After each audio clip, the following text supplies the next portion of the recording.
Podcast.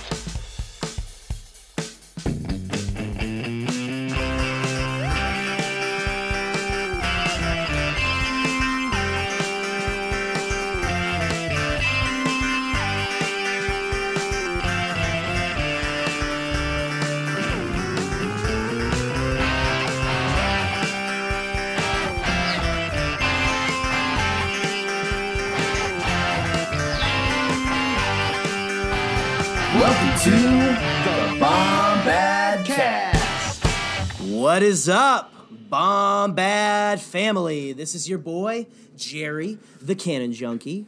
I am here with my lovely, lovely friend, Mr. At the Scotty J-Ro, and we are hanging out in the year of our Lord, 2020. Yes. Our Lord Goldenrod. And we are... we're so excited to be back. We're back, Scotty. Yes, we are. We back. made it. I'm shocked. Like we lived. We did not give I was up. afraid. We didn't get depressed and decide to just, I think I'm just going to go sell canned meat on the side of the street or something, you know. Well, we're in Y222. Y220. Wata 222 Watata 3PO. What? So I don't know what I'm doing. This has now become like a really bad beatbox session. Yes, this is it. This is what you're going to get in 2020. We're very bad at scatting. But no, in all seriousness, we're entirely a podcast scat. A scat podcast now. Yes, we no longer believe in Star Wars. We're going to entirely talk about the music made in Switzerland. So we're a Swedish podcast. Seems legit. Yeah. Anyway. We're so excited to be back, guys. We're so excited to be back. We've made it back, and I'm not going to lie. This year has so much in store for the fandom, and we thought 2019 was wild. I really do think I think every year it's going to get bigger and bigger and bigger and bigger and bigger and bigger and bigger. But in regards to 2020, this is it. We've made it. Thank you so much for actually enduring the break, everyone, by the way. That was one thing that needs to be addressed. I know a lot of y'all are probably like, "Oh, I'm missing my Podcastt love," but hey, we're back now, and it's a Friday. What? It's a Friday. This is weird. We're back, baby birds. We're back on the weekend. Yeah. We're a weekend. Yes, we're a weekend. I haven't pod. stopped doing that either. I haven't stopped calling you baby birds, so you just get used to it. But no, it's the Bombad Friday.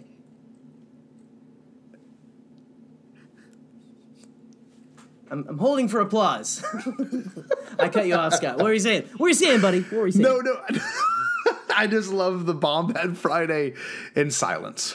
It's something that makes the most sense for us. You should inlay some cricket noise or something there if you want. I don't know. I don't know how hammy you want to get. So no, I'll take it to the next level because you got to realize this, Bombad fam. We had a holiday. We had a bunch of holidays actually. I think the Rise of Skywalker was bigger than Christmas and New Year's combined, but we made it past that. And this break we went through was actually really nice for our mental health and our friendship, you know? I'm not gonna lie, Jerry. The Bombad build-up was not only a huge endeavor with guests and a huge endeavor with recording sessions, but it was kind of like it was a requirement to watch a movie, every week, take notes, condense the notes, record the thing, make sure the guest is right. It was a lot. It really was a lot. But and contrary to our daydreams, this is not our full-time job. So. No, it's not. So we had to, this is my first real year of teaching, and then this is also it's our first kind of big endeavor into this, and we're just so happy everyone joined on the way. We might even have new listeners right now as well because of all the new all the new formats we were kind of trying to approach. So this year for the Bombadcast, Jerry, this is going to be a huge year for content, right? Wouldn't you agree? I agree. And, the one thing that I think will continue with us through 2020 from 2019 is the small clip from Hot Wings of Paul Rudd going, "Look at us. Hey, look at us. Look at us. Huh? Who would have thought? Not me." This is us. We made it. We are here. And this is going to be such a big year, guys. Celebration is happening in August. Oh, man. There's a lot of stuff going on. We got what the Clone Wars is coming out next month, right? We'll get an announcement of a director, hopefully, at least. The season finale of the series finale of Resistance just aired this week. This is, we're in the future right now, but me sitting here recording has not seen the episode or episodes yet. So I need to catch up on that. Can you believe that X, Y, or Z happened? Oh, man.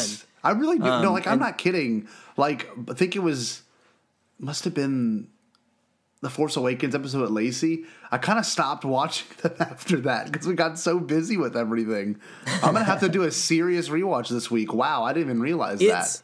It's amazing that, look, we made it through the Star Wars gauntlet of 2019. We did. Which is, it was an entertaining gauntlet. We all loved it, but it was nonetheless, man, was that a lot. To deal with, especially when you're wanting to like we're breaking into content creation right now, and I mean we talked a little bit with Alex and Mollie of Star Wars Explained, and they were like talking about how like, oh man, it's like a busy time, you had all that stuff, so some stuff, something had to give, and unfortunately for a lot of people it was Resistance. But it's still like I've been catching back up because I kind of fell off until like after Christmas, and it is. Guys, it's still good. Don't sleep on it. Just go check it out. No, don't sleep on it. It's all good stuff. And, we're right in that little bit of a time where if you don't want to go watch Rise of Skywalker again and you're watching the Clone Wars maybe, but there's nothing really until Clone Wars comes out in February. So give Resistance a chance, man. It's pretty cool. I like it. It's a fun show. Well, I completely agree. And in the point of like, we're kind of at a lull right now for new content, and we don't know anything about Clone Wars yet. Let's be honest.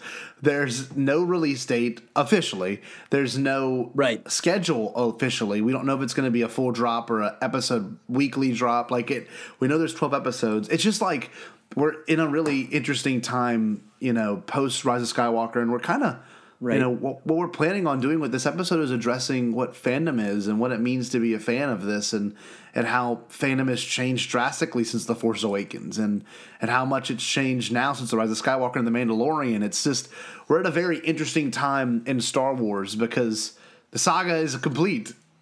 Like, the saga began, 42 years ago. Right. Then the Phantom Menace went back, and then we just ended it. Like, it's over. Like, it's awesome. I love it. I'm happy it's over. It began at the first festival of gosh, I can't remember the name. I don't have my visual dictionary near me too, so we don't have which one? The name of that the festival on Pisana and stuff. I was gonna make a joke about that, but so it's okay. What was that? But no, dude. That was I crashed and burned. That was the Podcastt. But that festival is known for its wonderful music and delicious sweets. What? Nothing. Just 3PO turning his head. Yeah, that's I know. What I was waiting for. I was honestly hoping you would do that again. Perfect. See, guys, we are right here. We are Mind Meld 2020. Yes, right here. we are. Well, one thing I will say before we get into the huge discussion, Jerry and I have a bunch of things planned for this year. We just to kind of give you an idea of how to stay connected with us and what you want to do to keep up with Podcastt. We're getting new T-shirts, probably dropping every month. Maybe 1 or 2 a month. We plan on doing T-shirt designs. Right.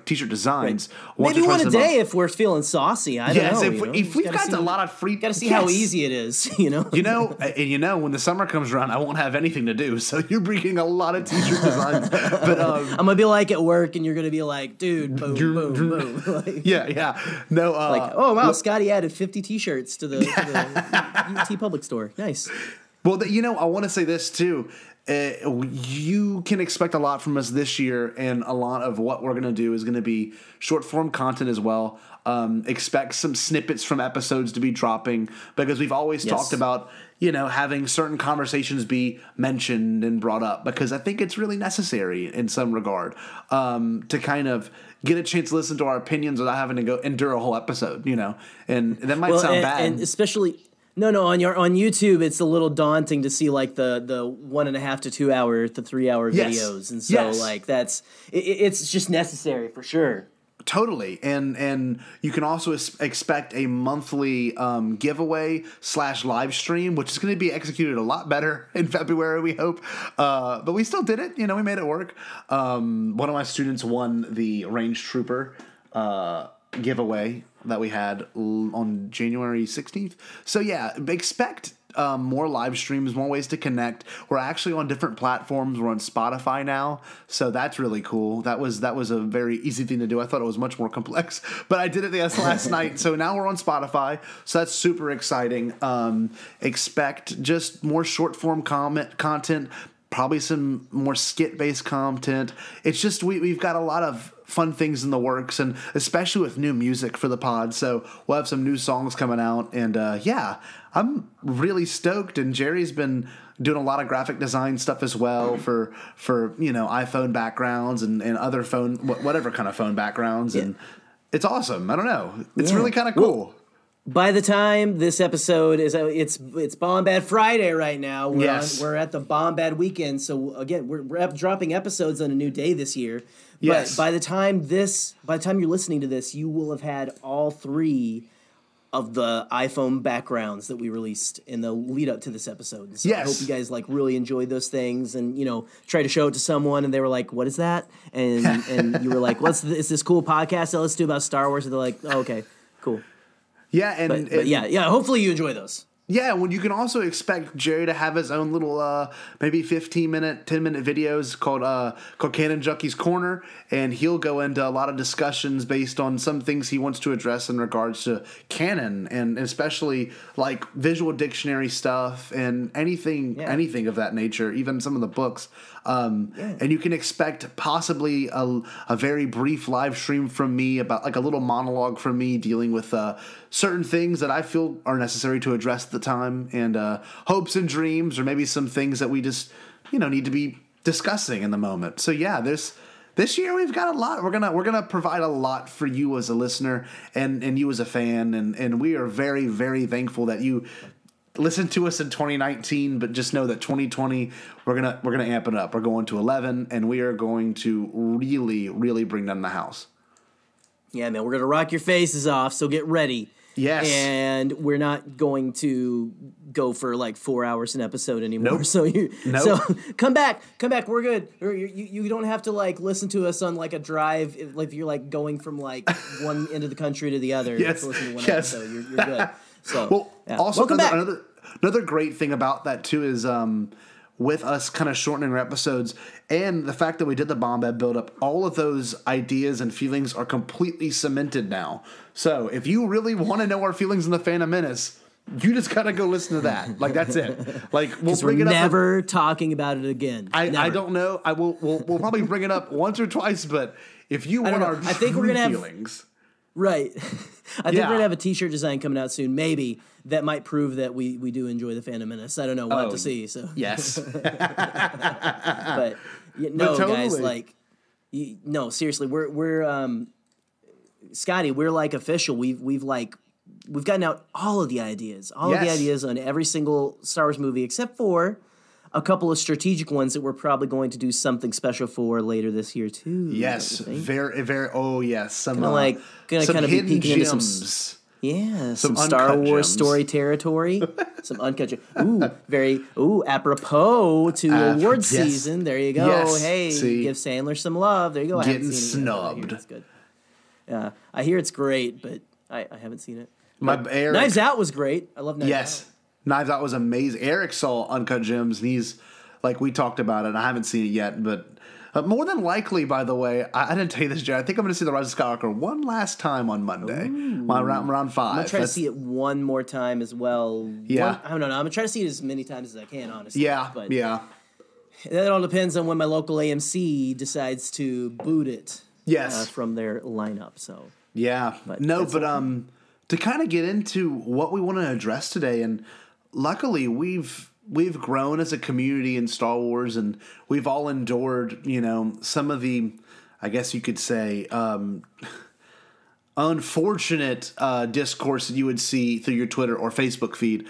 And we've gotten a great group of people to join in and contribute to this episode. And today we're going to be addressing our fandom and our friends.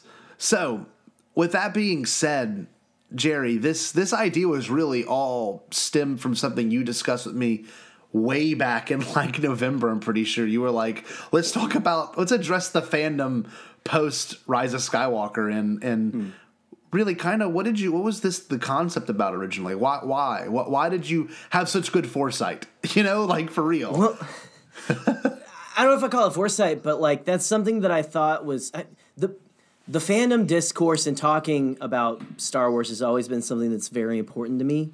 And I mean, it's why I got involved in Star Wars Twitter. Thankfully I've been able to like reconcile and talk with some of my friends down south who I used to talk Star Wars with, who have kind of been like unhappy with some of the Disney era movies. They were fine with them except for one, one of my friends was kind of like poo-pooing from the beginning, but like after Last Jedi, things just kind of like I couldn't talk with them anymore. So I kind of went and I started my Canon Junkie Twitter profile, and I went online and I started talking with people and making friends. And I just thought like I would, even though the Star Wars fandom has always had its ups and downs with fandom, like complaining about movies they didn't like. I mean, yeah, it's since the original trilogy, like. People complained about Empire. People complained about Return of the Jedi. I wasn't alive then, but I've seen the reviews and all that kind of stuff. Honestly, the reviews for the sequel trilogy kind of played out the exact same way that they did back in the 70s and 80s. Yes. But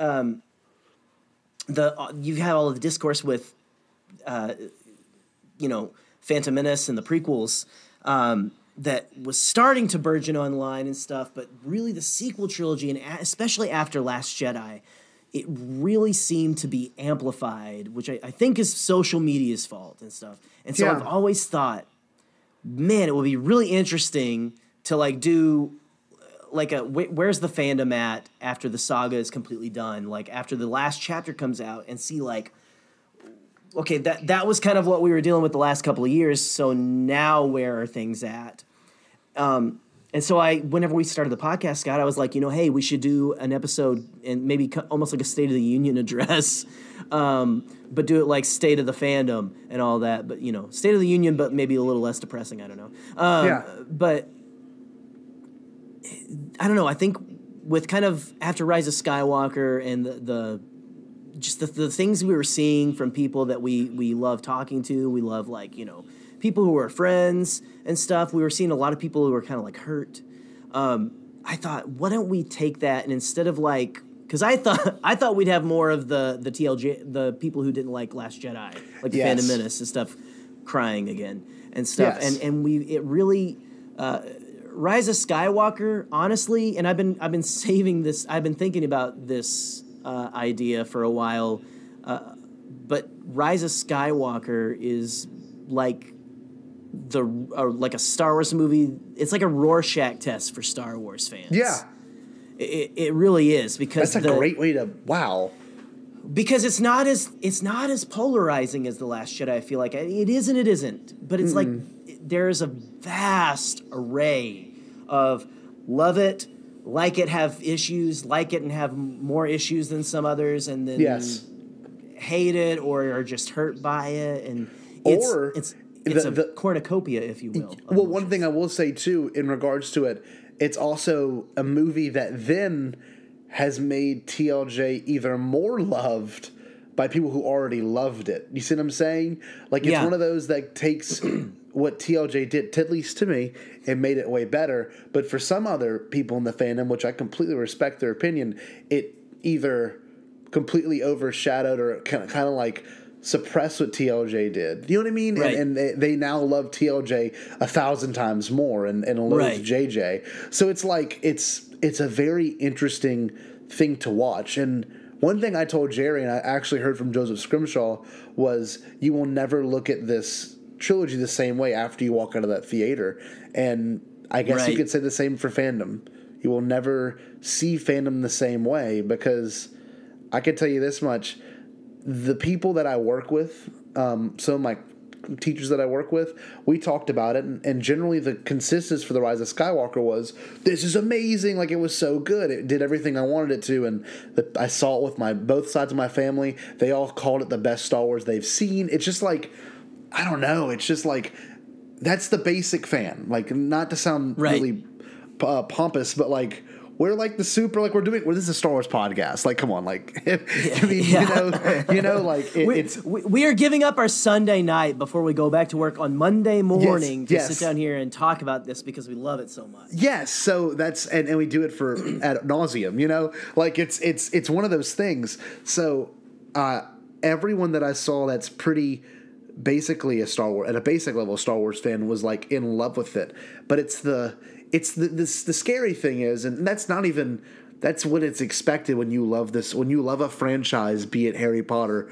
Marvel, Star Wars, Transformers, I don't care, any of these, Mission Impossible, they're all going to have things that make you question your love of the franchise for both good and bad reasons, and question your love for the people around you that you associate yourself with in regards to fandom too, which is really kind of incredible, because Jerry and I have always been a proponent, and our idea of this podcast is to make sure it's positive and that a community could join around us and enjoy this love of Star Wars with us. And luckily we have been given the opportunity to have amazing people on, and amazing people would chime in and give us their opinions and their love for the fandom and the positivity that's found in this fandom too.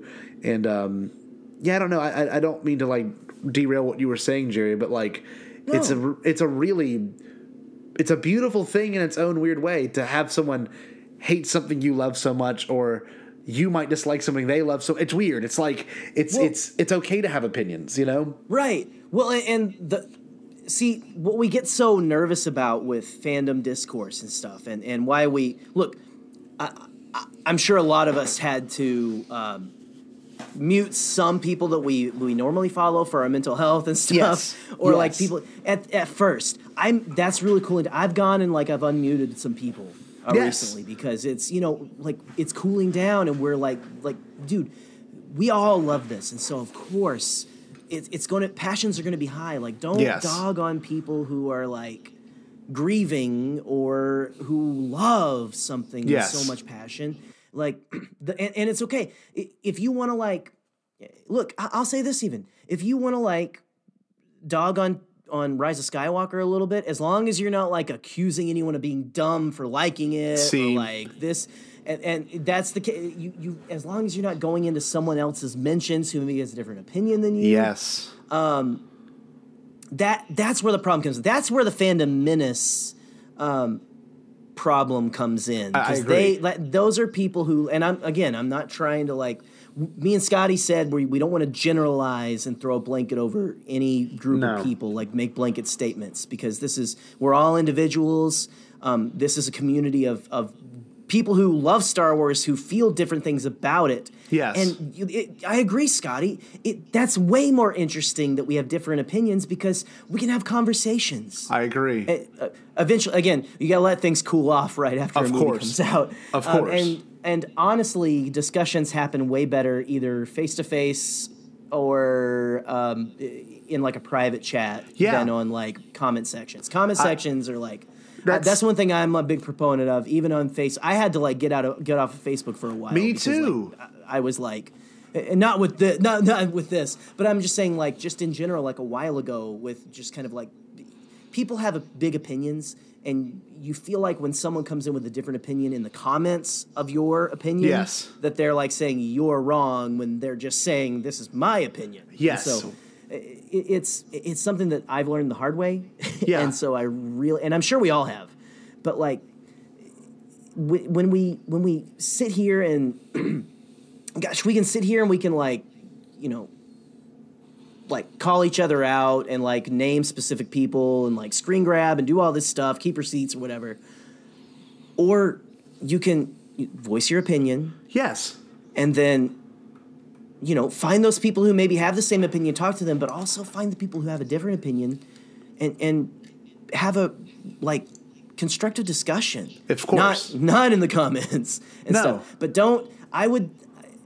don't, I don't know, I would say, and this is probably too late because Rise of Skywalker's been out for like over a month now, but don't go and block a bunch of people. No. But maybe, unless, if they're harassing you, block. But yes. If you have people of different opinions, keep them, maybe mute them for a little bit if you have to, if you're like, you can't handle it then. Whatever you got to do. 'Cause mental health, again, like we're going to get into a little bit of some stuff like that this year too.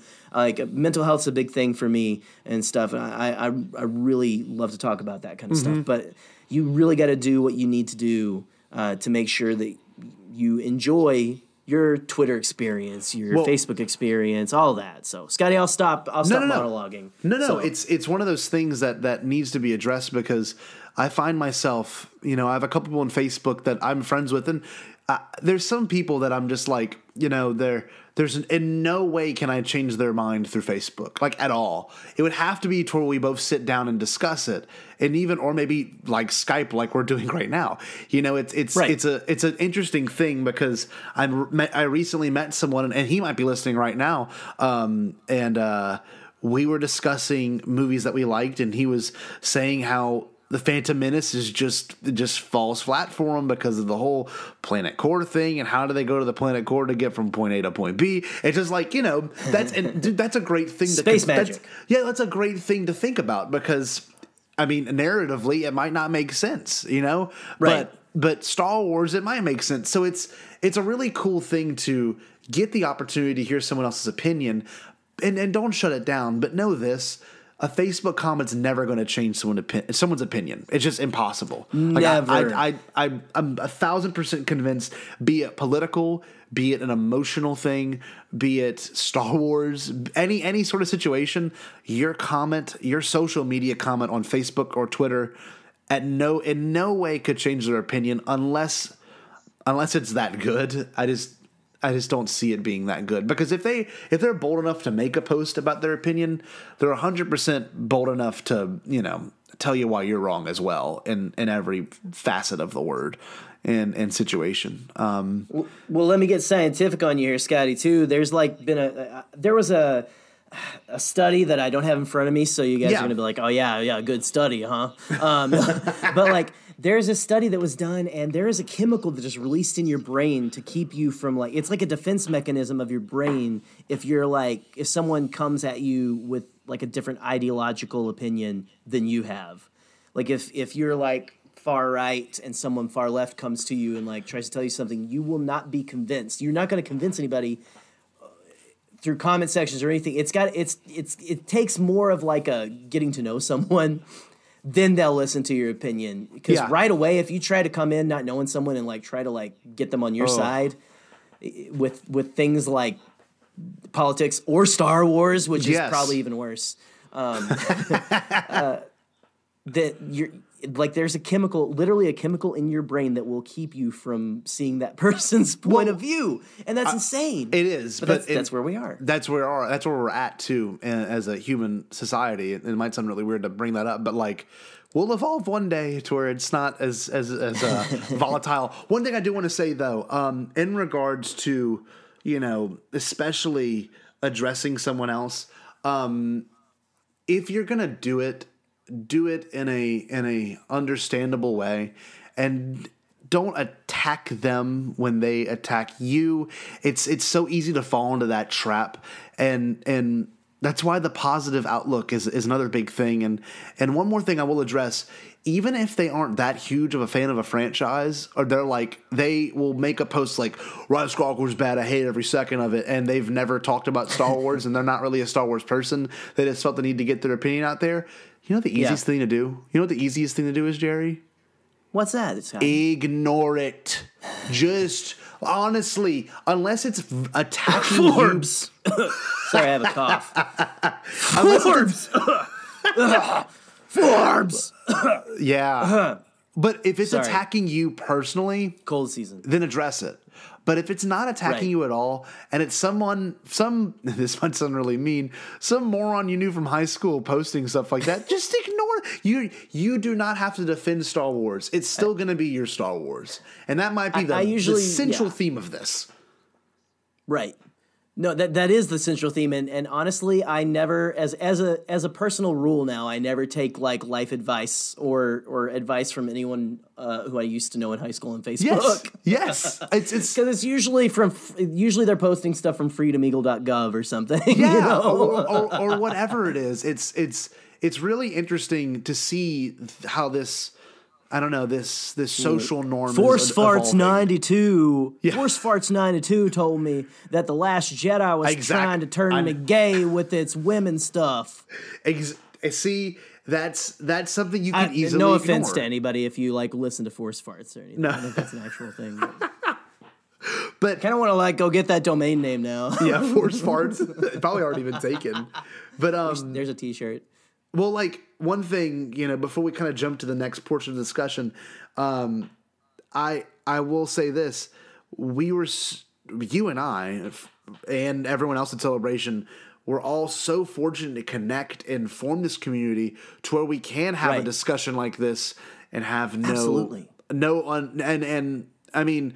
There's friends of ours on Twitter that we've done episodes with and we'll probably be listening today. And we all have very different opinions of this most recent movie. But one thing that we can all unite over and even, which is really nice right now too, because we can discuss this for hours, but how we now have different portions of Star Wars. Because we got the people who like The Mandalorian, and the Mandalorian's the future. The TVs are the future of Star Wars. People that don't like the sequel trilogy, this will all slowly fade away. The sequel trilogy hate and maybe even love for it will slowly fade away and just become another thing in the past, like the Phantom Menace is right now, or like A New Hope is right now. Right. And the new content's going to take over, and people are going to not look back at those if they didn't like it until maybe they have a kid, or maybe they want to rewatch it again, and they might be in a different mindset than they were 15, 20 years ago. Right. So it's crazy. 10 to 20 years from now,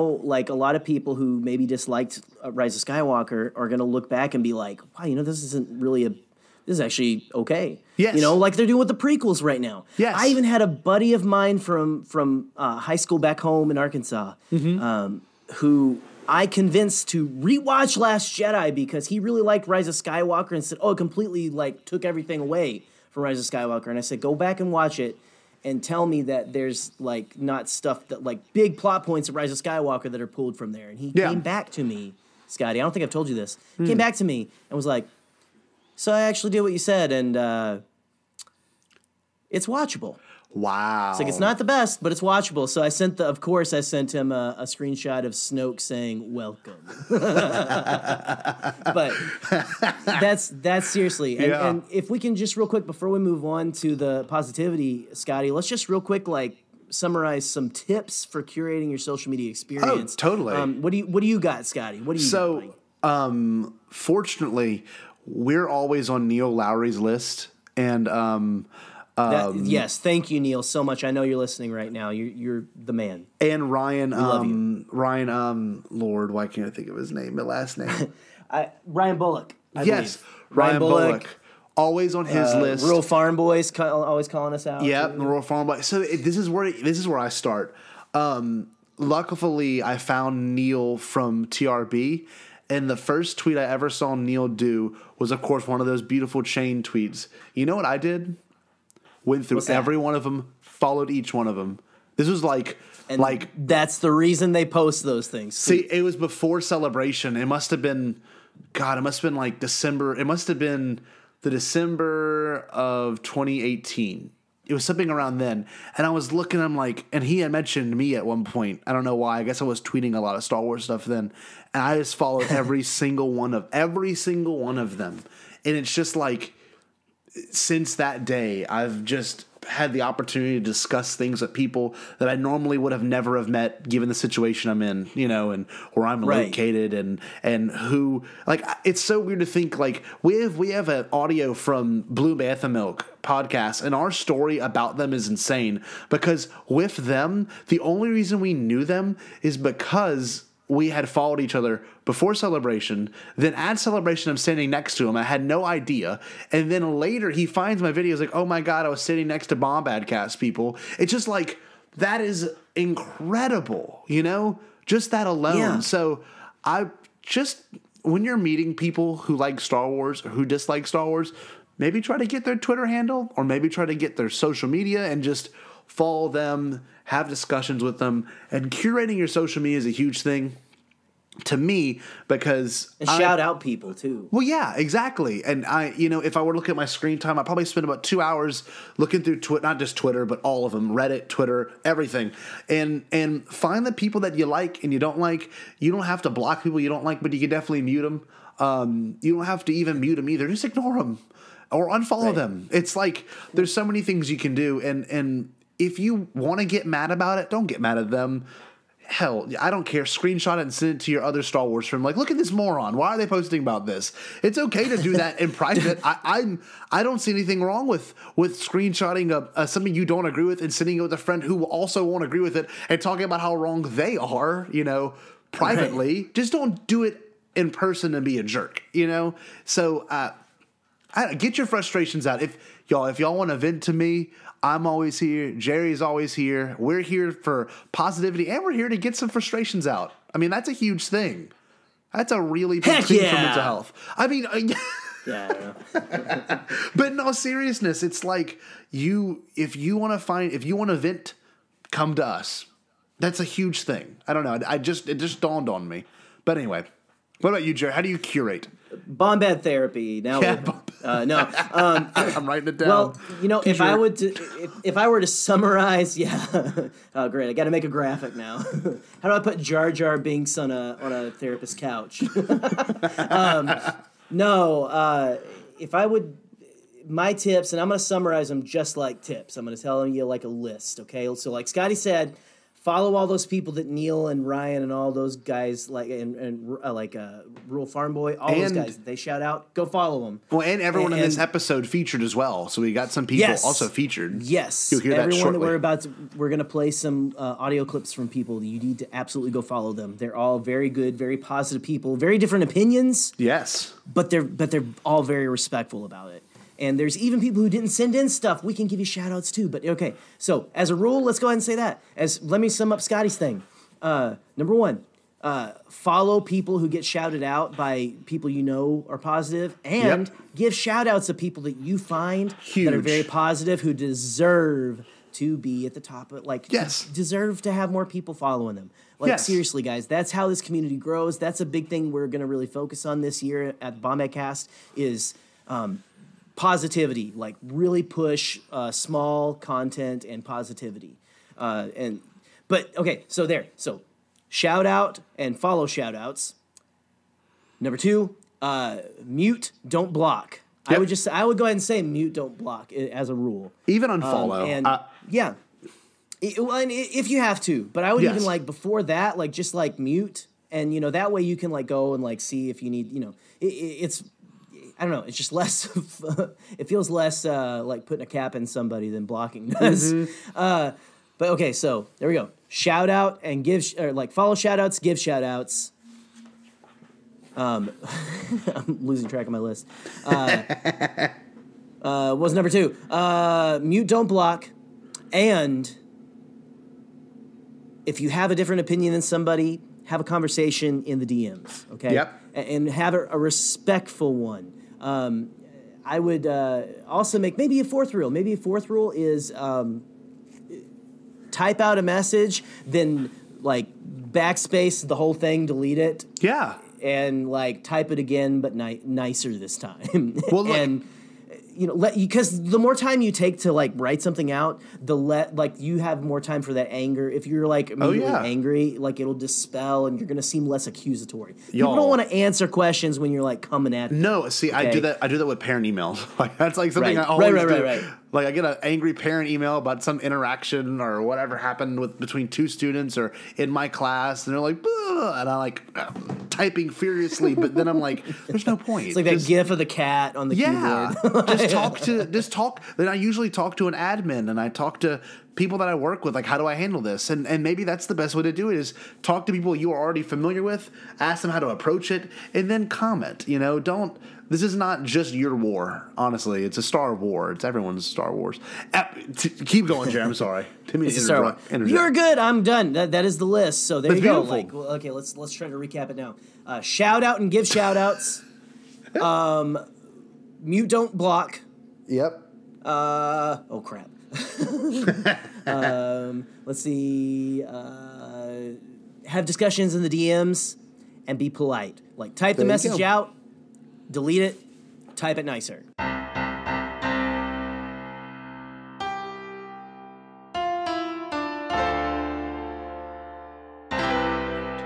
I'll do my bomb bad boys, Scotty and Jerry. This is RuralFarmboy. Just sitting down, getting ready to get into a live chat when I took a peek in that Twitterverse, and seeing yous are sitting and recording right now, and asked for friends' input about what we love about our Star Wars fandom, or our Star Wars family, our Twitterverse family, and just the fandom family in general. And what I love about it, for me, what you think I'm going to say? Our podcast friends, our Star Wars podcast friends, what I love most about it. And they just went and gave me reason to make that choice a little over a year ago to go and get in the Twitterverse, because I was listening to all these shows for so many years, getting to know these folks week by week as the folks and the fans that they are. Heck, I sit in the kitchen listening on the radio and talking back to the radio like I'm talking back to them, even yuns, even though you can't hear me. Somebody's got to go and make an app that when I say something like that, yuns actually hear what I'm saying when I'm listening to the show. Anyways, that's what I love most. That and other listeners like me that are now friends of mine because of that Twitterverse. Like so many others, like Charlie Skywalker, who now has his own new show, Star Wars Through the Ages. Go give a listen. I was on his very first episode with him. And now he's got a new one out. His episode 2. That's what I love about our fandom. Is everybody that chooses to go and do like Yins 2 are doing right now. Sitting behind a microphone, kind of connected up on Skype and talking. And then you make that choice to go share that with the rest of us. Which makes what I do so much fun. I just want to share my playlist with other folks and say, I'm listening to these folks I call friends sharing their show with us. And it's a dang lot of fun. You might want to go and give that a listen. So that's what I love about our fandom. And I hope everybody else breaks your inbox. We'll see what they go and say. And I'll look forward to Bomb Bad Boys in my playlist this week. So that till that time, boys, and the rest of the Bomb Bad family, may the force be with y'all. See you on the radio. Hello, Bomb Badcast. This is Madison from Doing Talking, and something that I love about the Star Wars fandom is that we have so much great content to enjoy, right? We have movies and books and video games and all kinds of fun stuff, but something that I really love about the Star Wars fandom is all of the extra content that so many creators put their time and effort into for all of us to enjoy. And there's so many fan vids and awesome fan art and fan fictions and just amazing podcasts and analysis of Star Wars itself that is just so much fun to invest in. And I guess I want to give a few shout outs to fellow content creators, Sky Talkers, Scavengers Horde, What the Force, Lords of the Sith, The Blast Points. There's so many. Girls with Sabers. I'm going to forget people, but a fanfic writer who is my personal favorite, who I'm currently enjoying a couple of her stories, is Thea at Kylo Ren Vivo on Twitter. She's amazing. And there's so many amazing fan artists out there as well, like BB Kate Art and James Hance and Winter for Discontent. There are just so many amazing content creators in the Star Wars fandom that just enriches the world and the galaxy far, far away in so many ways, and just gives us even more to enjoy and just provides even more opportunities to just get immersed in the Star Wars universe. In that way, Star Wars really does belong to the fans in a way that we can just take it and get creative with it and have so much fun with it and connect with fellow fans in so many different ways. It's just really awesome. So that's something that I love about the Star Wars fandom.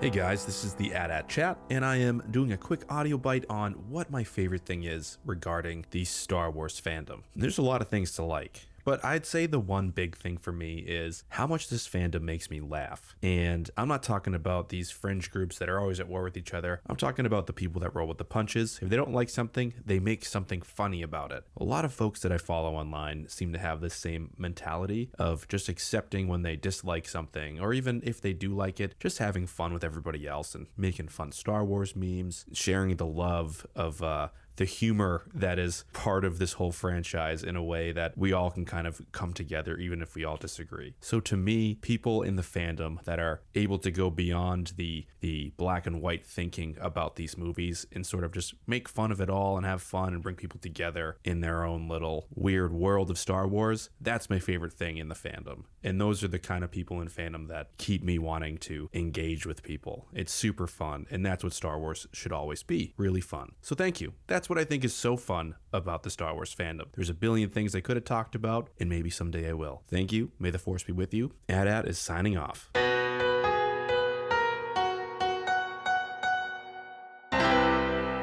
How you doing, Star Wars friends? This is row 1/3 of the Scarif Scuttlebutt Podcast.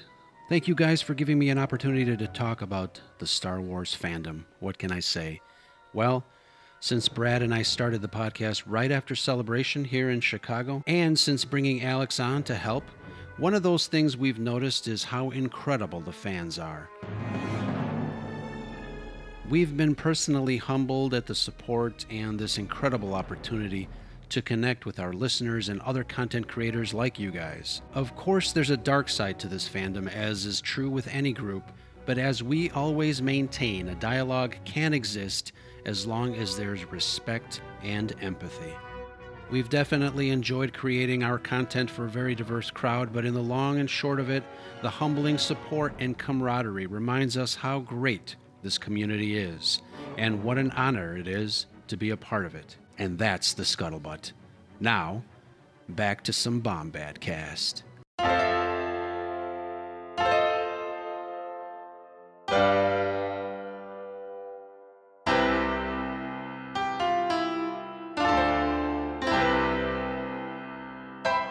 So, now that we've kind of addressed the negative things and how to approach negative things in fandom, we kind of need to jump about the things we do love about fandom. And one of my favorite things to love about fandom really deals with the speculation. And boy, did a ton of my predictions were off for this. And even when I look back at the Bombad buildup, I made a lot of claims that this will happen, this is going to be answered, and it wasn't. And that is okay. Especially in regards to, like, I thought that we'd get a true answer to the Snoke Plagueis thing and the whole Anakin being created by Palpatine, which we really didn't, you know? And I think it's kind of nice that we did it. I originally thought I'd be upset if we didn't get it, but honestly, I think we still got it, and we got it in Revenge of the Sith. We didn't need to get it in Rise of Skywalker. So, yes, fandom speculation. Well, and there's plenty of like, you know, you guys know I'm a canon junkie, so like, yes, you know, we got plenty of books and comics coming that are going to be so nice. Oh, so amazing. I'm just ready.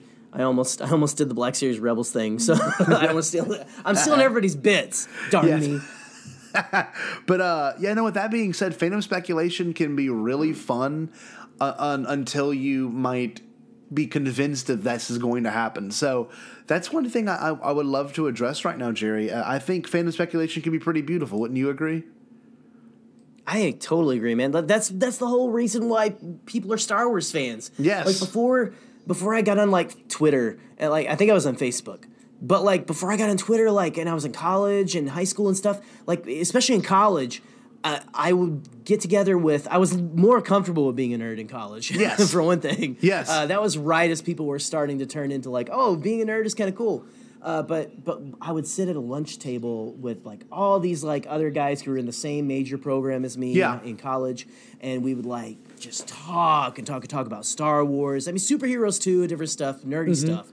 But like we would have deep discussions about Star Wars and what about this and that and speculation just on like. I don't know, just like, I mean, there weren't even really any new movies coming out then, but we would talk about the old movies and like, well, you know, that's part of it. That's always been part of it. Like what's happening next or what would happen after these movies and things like that. And that's what's so fun. And it's still fun and it can be fun. So it's just, I don't know, that's just one of those things that it's in the DNA natural. Of the fandom. Yeah, it's a natural thing. And like, I'll never forget the night of the Rise of Skywalker trailer, I went out to eat with Eric, John Shaw, and Wesley, and I don't know why I just said John's last name. That's very strange.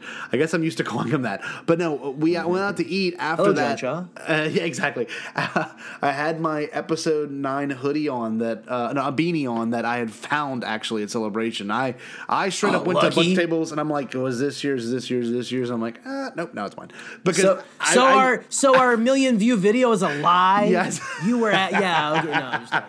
No, you were actually there. You found it. Well, what I will say is, I remember forget that night we speculated at a restaurant for hours. It must have been 2 hours. All of us, even Katie was bringing up her opinions. It was like everyone was speculating, and like we already have the answers now. And honestly, I look back at that night with so much fondness and how much I got to speculate Star Wars, even waiting in line for the next, panel. We talked about what are we going to see at this panel. We speculated about what's going to happen at the panel. It's like, it's speculation so natural, and you can speculate any aspect of your life, and especially with this fandom. Like I'm speculating right now, what are they going to do with Clone Wars? Because even Sam Witwer was like, oh, Dave is taking it in a crazy direction. I'm like, how? We know this is going to end up, and how is he going to do it so crazily?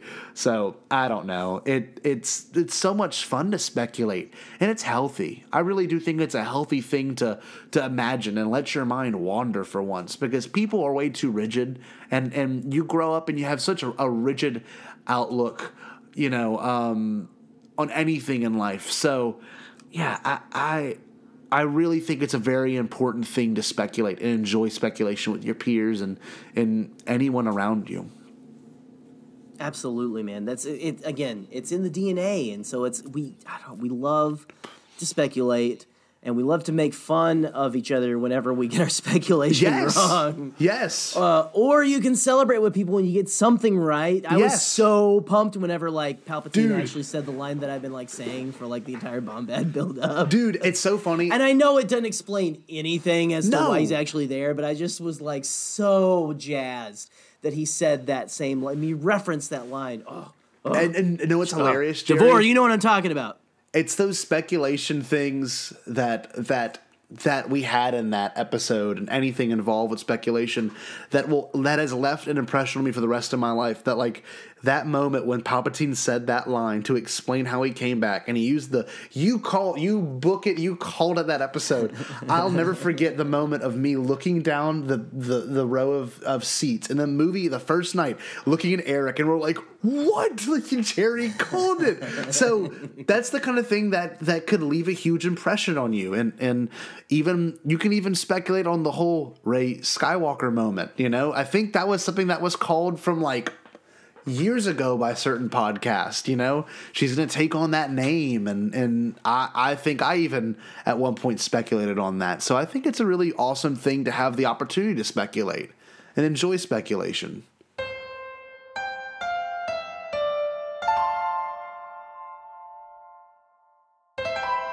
This is Mark Newbold from Fantha Tracks and Star Wars Insider magazine. So what do I love about Star Wars fandom?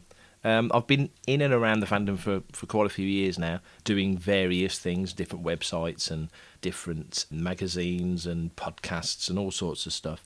But really, I think the thing that makes Star Wars fandom so special, even if you compare it to other fandoms from other franchises, is just this deep-set love of the subject matter. Now, that's not to say that Potter fans or Star Trek fans, of which I am as well, aren't every bit as much in love with their own films or books or series that they follow. But I think Star Wars engenders something different, I think, in the people who follow it. You become so involved and so intimately connected to the material, in the sense that a Star Wars film, for example, Rise of Skywalking, you know that you're not going to see Rise of Skywalker just 4 or 5 times at the cinema. You know that over the course of your life you're going to see it numerous times. And Star Wars films are the kind of films that you can go back and rewatch and learn more stuff from, because you want to learn more stuff from it. So when you see fractures in fandom, hashtag, like we've had over the last few years, and certainly more prevalently in the Disney era, not because there's more people grumbling about Star Wars than there has been before. Goodness knows the Phantom Menace era, there was plenty of it. It's just that we've got social media, which is just a magnifying glass now onto any perceived dissatisfaction that just gets amplified everywhere. It's because these people love it and because they care. And now people are skewing from different perspectives. People are shining their own personal opinions and angles, if you want to call it that, onto Star Wars. Personally, I think it's a long time ago in a galaxy far, far away. I don't think Star Wars necessarily has to shine a light on the world today. I think that's the job of Star Trek, in all honesty, postulating the future of where we're going as a race. Star Wars is a fairy tale. So Star Wars fandom, I'm proud to be a part of it. Sometimes I'm not, when the discourse gets rude and vulgar and just beyond conversation, because I think the one thing that's been the lifeblood of Star Wars for so many years is the fact that we can talk about these things. We can pick a moment from a film and chew it over and spitball and throw ideas around of why did this happen and why do you think that happened. That's the strength of Star Wars fandom, that we will take the time to sit and talk about it, and that may be from a story point of view, from any point of view. Long may that continue, and hopefully the bitterness and the nastiness that seems to be prevalent at the moment will back away, because in my fandom, personally, that's not what I want any part of. I don't want to be associated with that, but I do want to talk to fellow fans. And even if we don't agree on things, discuss why we don't agree with it. You know, not everybody has to love the same things. There's Star Wars films I enjoy far more than others that's completely different to other people's opinions. That doesn't make me right or them wrong, or vice versa. So, long answer to a short question. Positivity is key. Positivity in Star Wars fandom is absolutely key. But for me, it's about the story and the feeling and excitement that it gives you when you sit down and the lights dim and a long time ago in a galaxy far, far away pops up on the screen and we're off for a 2-hour, 20-minute ride. Thanks for having me on the show. Look forward to it. Hope we get to speak again. Hello, this is Yoda Bauer from Port Haven, the Star Wars Refuge, on various places, YouTube, Twitter, Instagram, all sorts of things. And, man, talking about Star Wars fandom, it's so much bigger. Like, it makes Star Wars so much bigger. I think it's, you know, there's the people who go through life and they watch the Star Wars movies and they'll see them in theaters and maybe they'll buy them on Blu-ray or whatever because they're movie collectors and they just want to have them. And, you know, they might have like one Darth Vader shirt or something. And for them, you know, that they're still Star Wars fans. And I don't mean that in like a gatekeepy way. But then when fans get together, you know, you have the people who, you know, maybe watch the movies once in a while. And then you have the people who watch the movies regularly. And then you have the people who watch the movies and read the books and play the games and do all of the stuff. And then you have people who do all of that and engage in just talking about it and discussing it. And it builds this community where it's more than just watching the films. It's more than just the pop culture understanding of what Star Wars is. I love all of us getting to talk and hang out and have this greater sense. And maybe that's a really like easy answer, but that's really what it is. You know, that's how I can stay interested in Star Wars for all these years. It's not just because there's new movies or whatever, but it's because I know that there's always a group of people that I can go to and talk with and take part in all this with and just enjoy it. And build friendships over this common ground. And that's what Star Wars fandom means to me. Hello guys out there, it's Matt from Star Wars Sessions and I'm joined as ever by my main man. Hey, it's Luke Bly, aka Luke Bly Walker. Luke Spice Walker. So what do we love about the fandom? For me, I love the community feel. I think a lot of people are going to say that, but the fact that everybody comes together to talk about this space opera with wizards and laser swords, but people will love it so much, they get into it so into the nitty gritty. People like us, you guys and the listeners, we can just sit and talk for hours about, you know, the mechanics of a walker in the background of a Clone Wars episode and have a great time doing it. And it's just everybody, when everyone's in a good place, it is like having your mates round the pub and having a pint together. So for me, it's that lovely community feeling of everyone just getting on and talking about something as wild as Star Wars. For me, it's gotta be how open-minded the Star Wars fandom is. Jokes. No, it's the passion. It is the passion, which kind of goes in with that. You know, people care. They love Star Wars and they care about this story. They care about this saga. And that is a phenomenal thing. Whatever side you sit on, it's amazing to see so many people passionate about these amazing films that we love and adore. Yep, I can't wait to hear what everybody else says, but until then, keep it bombad, guys, and thanks for having us on. Spicy. Hey, this is Pete Fletzer from the Around the Galaxy podcast and streaming Star Wars. I hope you guys are doing great. Thank you so much, Jerry and Scotty, for the opportunity to ramble aimlessly on your podcast as well as my own. You asked me to give you some thoughts and insight as to what I think about the Star Wars fandom and why it's so exciting to be here. Let me just sort of lead off by saying this is the best time to be alive as a Star Wars fan. You know, I grew up in the late 70s when Star Wars came out every 3 years and we didn't have VHS to watch it on. We had to use our imagination and our action figures to keep Star Wars alive. And we live in a time right now where we've been getting movies every couple of years. We have live action Star Wars. We have animated Star Wars. We have comic books. We have novels. We have young adult books. We have Star Wars toys and video games. Guys, there is nothing to be disappointed about in Star Wars right now. What I think the fandom really could do a better job of is sort of uniting around that and recognizing that not all this content is going to be something you want, and that's totally fine. So, you know, I think the fandom is a great place to be. It's phenomenal to make new friends and talk about different things with brand new people. You know, in the year plus that I've been really active in the Star Wars community, again, in the social space, I've met so many great people like you guys and a long, long list of people who follow me on Twitter and who listen to the show that reach out and we actually have a conversation, and nobody feels like they're smarter than anybody or better with their opinion than anybody. And I think that's really critical and what makes it so great. As I've just sort of started using as the tagline at the end of Around the Galaxy, spending time with you makes that galaxy far, far away seem just a little bit closer. Guys, I mean it. Stay bombad. I love listening to you guys. I love checking out your podcast and following you guys as a friend and a fan on social media. Take care. May the Force be with you.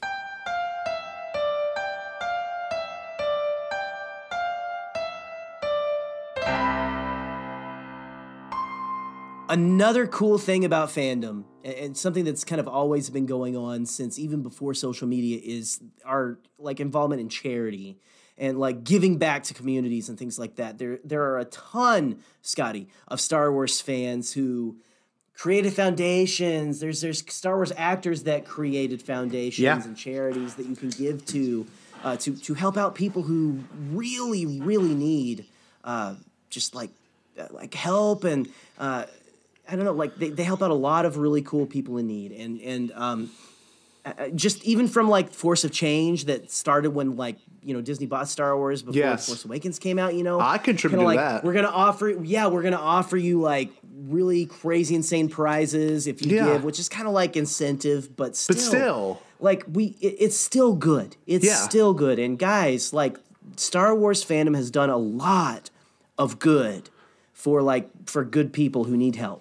And that is something to really celebrate and to make and to just really bring to the forefront. Real quick, an example that's very apropos to Rise of Skywalker and all that. There was kind of this like talk about a lot of people who were who shipped Reylo were not very happy with Rise of Skywalker, and there's nothing wrong with that. Like that's perfectly fine. We're human. We have opinions. But there was kind of an outcry of them being the new fandom menace, and that's not true at all. They actually they have given a lot of money to Adam Driver's Arts in the Armed Forces charity, and that's just. And again, that if you don't know what that is, look, we can shout out some charities on this episode too. Give to some of these things. Give to Force of Change. Give to 501st Arts in the Armed Forces. Yeah, because Arts in the Armed Forces is I think making fine arts available to people who are in the military. Adam Driver was actually a Marine, right? Yeah, and so that's just a really good foundation. I have a lot of friends who were in the Marines and military and things like that, and it's always good to support people who are doing things that a lot of us normal people don't have to do. Yeah, and so. But besides that, you've got, let's see, there's just so much, Scotty. There's for one thing that I really thought of whenever I think charity in the fandom is the 501st Legion. Yes.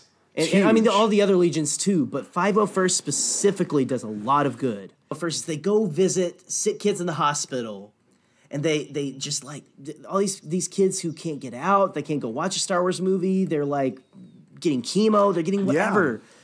And they go and they it brightens their day to just see these characters that they see on the screen. Yeah. Come here to see them. Darth Vader, even though it's the bad, I love their tagline. What is it? It's bad guys doing good. Good, yeah. That's so awesome. I love that. Well, that's one so thing cool.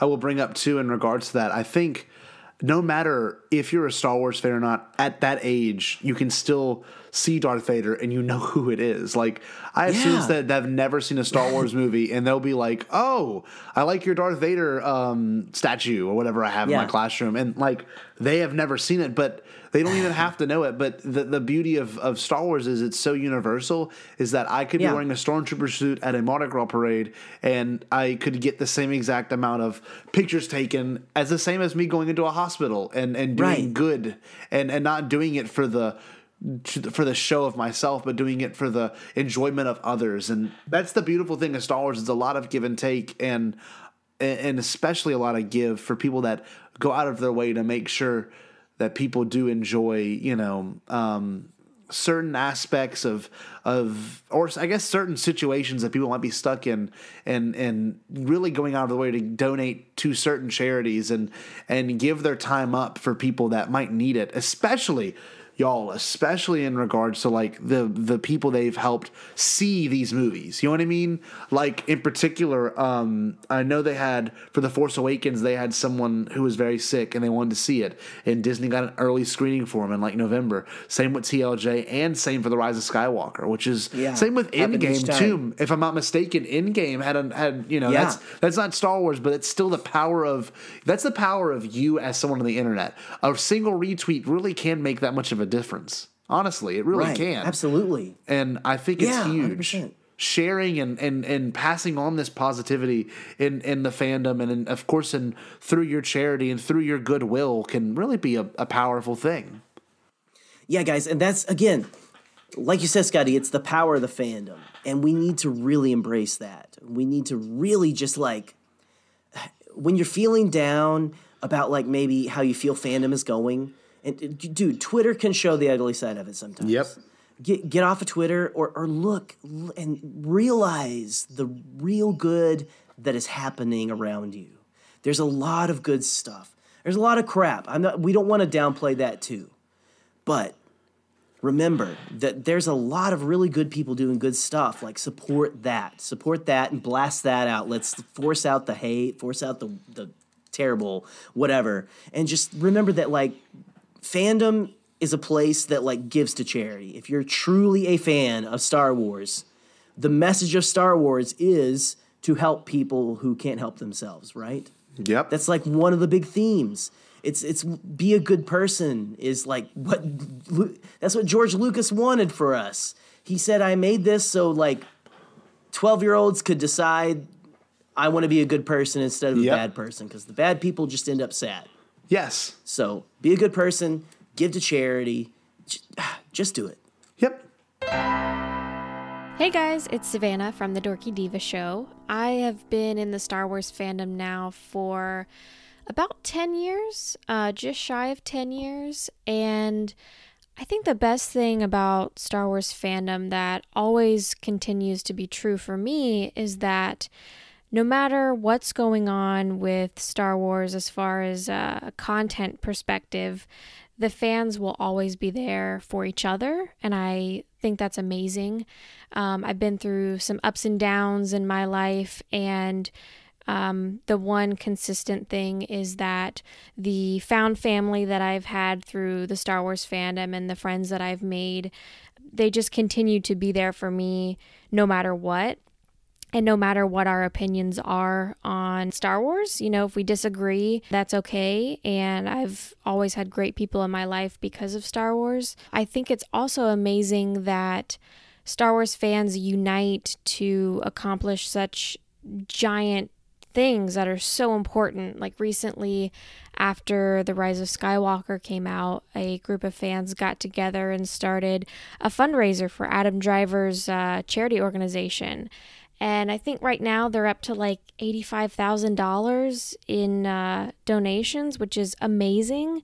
And I think that's something to be really proud of as Star Wars fans. We always contribute to great causes and we are always there for each other. And I think that's just amazing. So I'm really happy to be in this fandom. What I love about the Star Wars fandom is that there's no right way to be a Star Wars fan. There are certainly wrong ways to be a Star Wars fan, but let's not talk about that for the moment. What I love about the Star Wars fandom is that you can find so many ways to become a fan. I grew up watching the original trilogy, and then I fell in love with the prequel trilogy, and then I fell out of love with the prequel trilogy, and through that entire time, I read the expanded universe, I collected every single book, I read as many as I could. I played the live-action role-playing game for a very brief period of time. I played all the video games. I played all the board games. And then the new films came out. And my love deepened. And I started reading the new canon. And I started playing the old West End role-playing game. I did a lot of different ways to become a Star Wars fan. But that's not true for everybody. There are fans who learn to love the series because of the prequels. The Phantom Menace is their favorite Star Wars film. The Clone Wars is their favorite Star Wars film. The EU is their favorite Star Wars stories. The new sequels are their favorite films. Rogue One is their favorite films. And the thing is, like, that's not always true for me. I like Rogue One. I happen to sort of think Rebels is fine, but there are people who love those movies and love those stories and love those TV shows. And that's what's so exciting about the Star Wars fandom is that you can always find new things in it. You can always find new people in it. And they come from all walks of life. There are men and women of all shapes, colors, ethnicities, and genders, and gendered identities, and sexualities, just who find so much that speaks to them within this franchise. It's so heartening. And what really brings us together is this idea that people are fundamentally good, that redemption is possible, that even in the darkest of times, there is hope and there is a light in the darkness. And that's why I love the Star Wars fandom. Yes, we can fight, and yes, we can disagree, and yes, there is a section of the fan base that shall not be mentioned. But overall, the fans understand that we are here to share a love of something that tells us that we can be better, that we can treat people right, and that even the worst of us can find a way back into the light. So, yeah, that's a long-winded way of me saying that's what I love about Star Wars fandom. This is Adam Lance Garcia, and I hope you guys enjoyed this, and I will talk to you later. It's a weird way to sign off, isn't it? It's a weird way to sign off, yeah.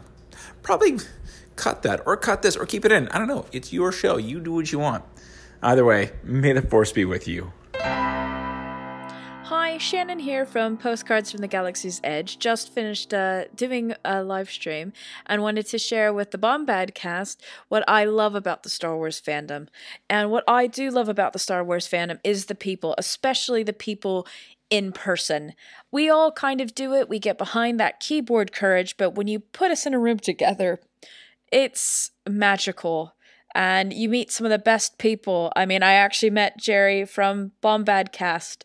I think even Scotty J. Rowe was there as well, and things like that. And you just get almost like a collaboration family as content creators as well. But what you also get is just pure joy. I will never forget Star Wars Celebration that day, just being around everybody in that room when the trailer dropped, and just that pure excitement, and everything went away. Love, hate of The Last Jedi, Solo, all that kind of stuff just went away, and we were all united as one fandom, excited about Star Wars, sharing it with our family and our friends, and ultimately the Star Wars family. And I do think it sometimes gets lost sometimes when we're all behind our keyboards and things, but it's that what I genuinely do love is the people and meeting the people. So that's what I like about the Star Wars fandom. This is Alex. And Mollie. From Star Wars Explained. I think my favorite aspect of the Star Wars fandom is getting to interact with them in person. Places like Star Wars Celebration or Dragon Con or other conventions, anytime we run into a Star Wars fan and we just get to talk about it, it's always fun.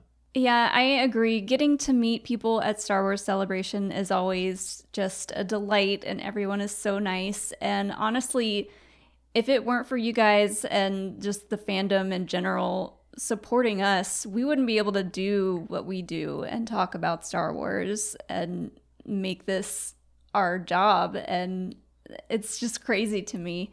Yeah, just the enthusiasm and excitement that Star Wars fans have.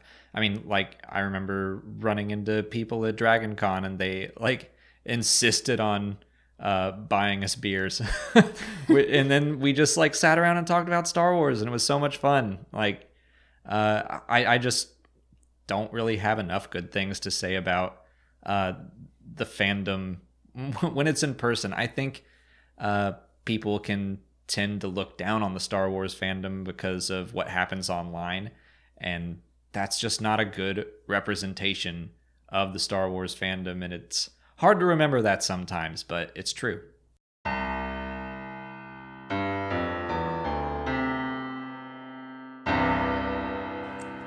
One thing I really want to really bring up in regards to this fandom and things that unite this fandom is an event that honestly I would say has changed my life through and through, and I know possibly changed Jerry's life. It's such a weird that might sound really silly, but I will say Star Wars Celebration is something that's so profound and incredible that a conglomerate of like 60, like my students, I kind of have to get on a soapbox here. My students like, why do you like it so much? I don't understand. You know, I'm like, well, you watch them and you get your own interpretation of it, but like, a lot of people haven't had the blessing or the opportunity to go to Celebration, have 65,000 people in a particular area for a 3-day period and see these things you see on screen come to life. And when you have an opportunity like that, and I don't mean to sound super churchy right here, and I know Jarek, you're I mean, we're both pretty devout people through and through because that's how we were raised essentially, and how we are as individuals and our beliefs, you know, that it doesn't have to deal with your beliefs here, but like, it's a very church-like experience, and it's a very connected experience that I've never felt anywhere else. Sometimes even in my own churches that I go to, my own community, I don't feel this connection quite like I do when I went to Celebration. So it's like, that's why I cry in the video, for God's sake. I mean, you've got 3,000 other people crying. It's incredible. It's incredible. We were all crying. YouTube commenters, if you're listening to this right now, we were all crying that day. All grown men, women, children. There were like actors so in the many movie. thousands of people there. Yes, guys. Like, at least find like something other than the same 3 insults and like come at us with that, because it's getting really tiresome. We're about to come up with a segment because of you guys. I mean, come on. Yeah. Anyway, but yeah. Also, you come after my boy Scotty. Yes. You're done. Yeah. You're done. Okay. No, you're good. But no. Scott, you're absolutely right, dude. You're absolutely right. Like, Jerry, look at what it did for us, and this might sound really weird. Dude, but we wouldn't be doing this. No, you're right. We wouldn't be doing this without that. And it's the power of it is that, like, yeah, like people are. I understand what you're talking about, Scotty, because people are like, well, I'm kind of like, I'm an easy person to shop for at Christmas amongst my like in-laws and stuff, because I'll just get them Star Wars stuff. Yeah, it's the same with me. Which is like a lot of the times it's like really obscure, like, here's a Darth Vader spatula, you know, something, but to go somewhere, and I had always heard about Celebration, I'd always dreamed about going, but this year it was so I live in Michigan, it was only a couple hours away to go to Chicago. You had to. My wife was like, Allison was like, you've got to go. Yeah. You've got to go because you need to do it. She knows how much I love this. And to go somewhere where everyone else loves Star Wars just as much or more than you do. Yes.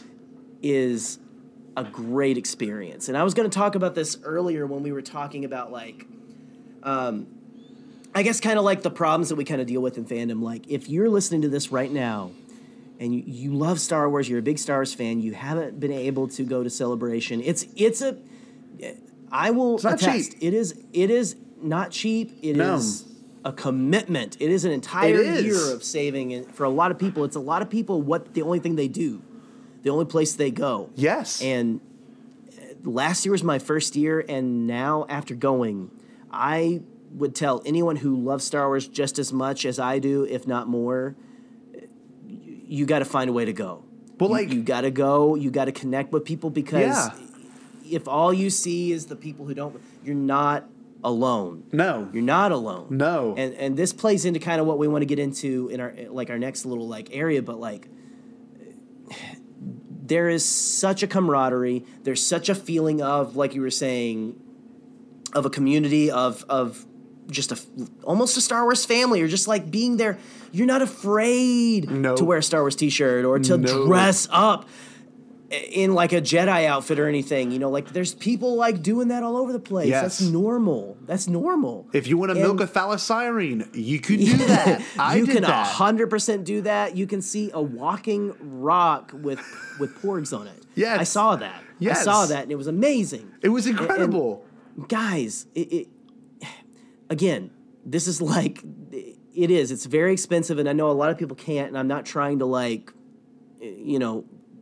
shame anyone or make them feel bad that they can't, but if you ever can like work it out to make it to one of these, you need to do yourself a favor and do it. Or even watch the live streams. That's a huge thing. Yes. Like, that's my Super Bowl. That before I actually went, that was my Super Bowl, man. Yes. I would watch all of the live streams. Yes. And it's such CouchCon, man. Joseph Scrimshaw calls it that. Like, dude, do CouchCon. Watch it. Be along with us. Like, follow people on Twitter who are there and talk with them.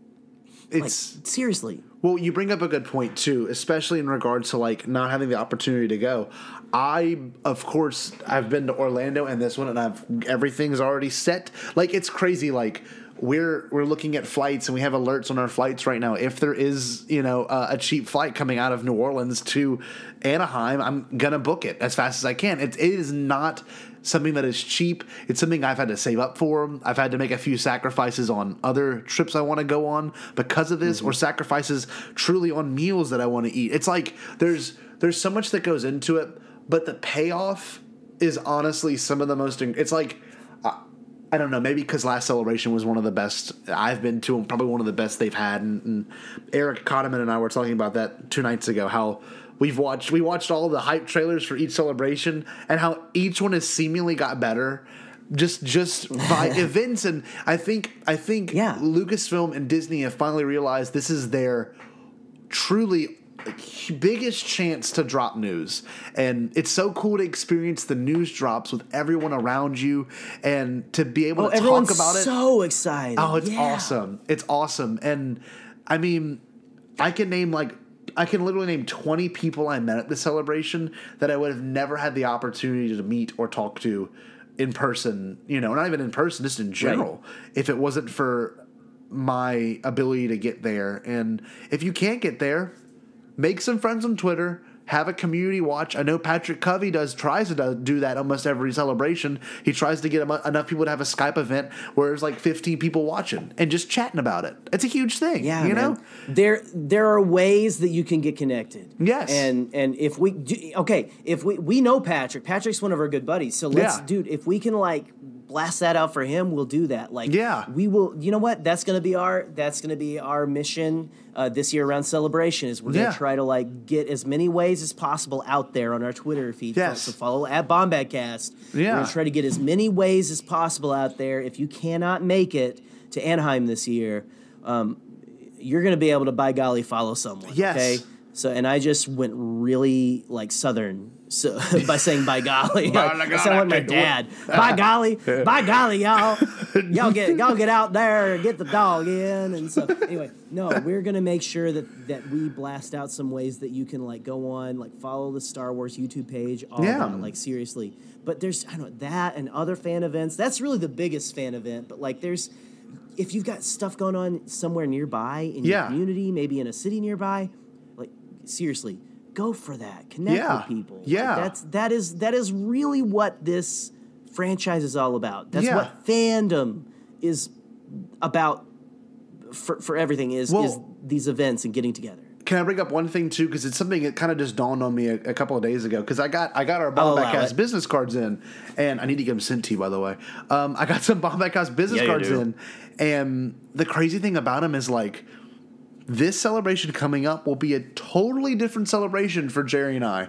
This is going to be a chance to network and meet more new people, to have meetups, to do things like this, to give out shirts, to give out buttons. It's such a cool thing to think about because we were the ones on the receiving end. Now it's a little bit of both because I don't want to have just we're the Podcastt, here's the Podcastt. I want it to be Scotty and Jerry, I want it to just be us still. Yeah. And not have it be a whole thing. This is a huge meetup for the bomb. I just want it to be to where I can meet more people and we can have more discussions and gain more fans and even make new friends. It's just it's really awesome. And I started off, him and I would not be doing this if it wasn't for the Resistance broadcast. Honest to God. And we were lucky enough to get the opportunity to get to know them in person as well. And just look how far it's brought us. This could be you. And that might sound really weird, but Jerry and I. Lovely people, the Resistance broadcast, by the way, except for that John Hoey.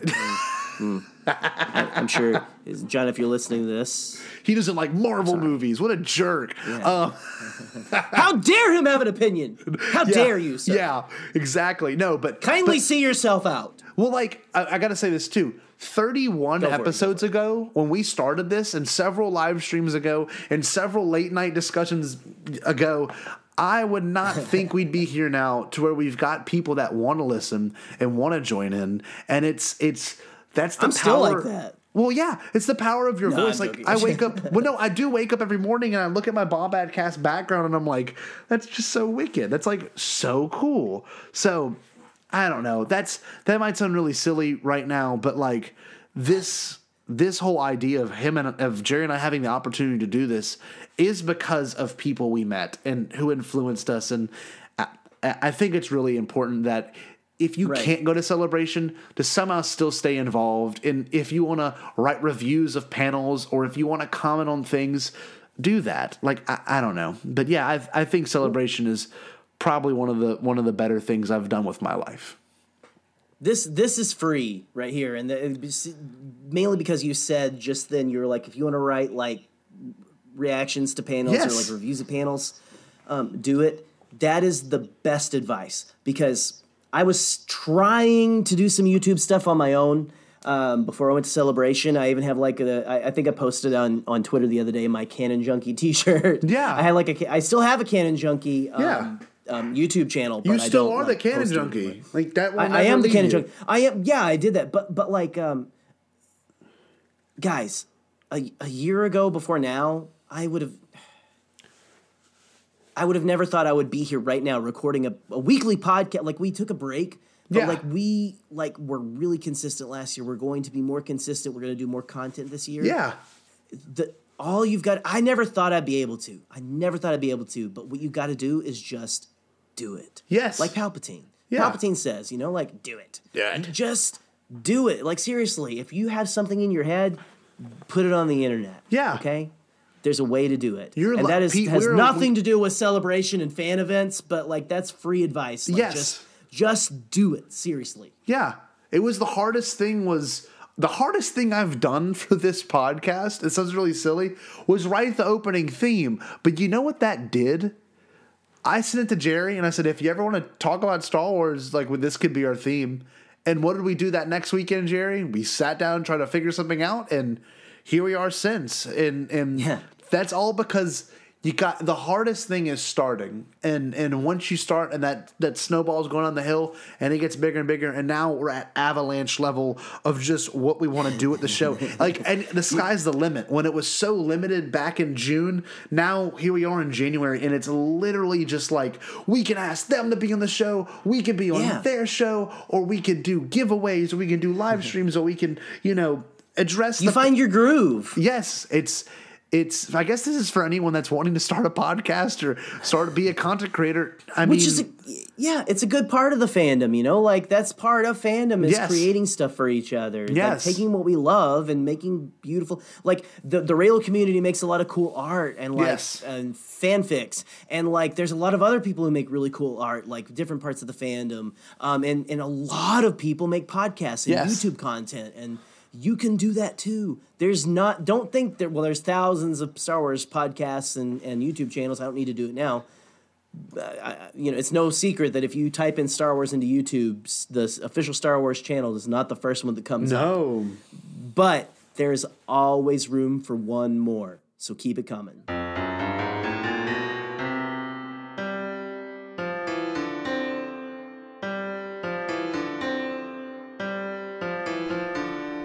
Hey everyone, it's Matt from Blue Bantha Milk Co. And I wanted to share what I think is my favorite thing about the Star Wars fandom, in particular the online part of it.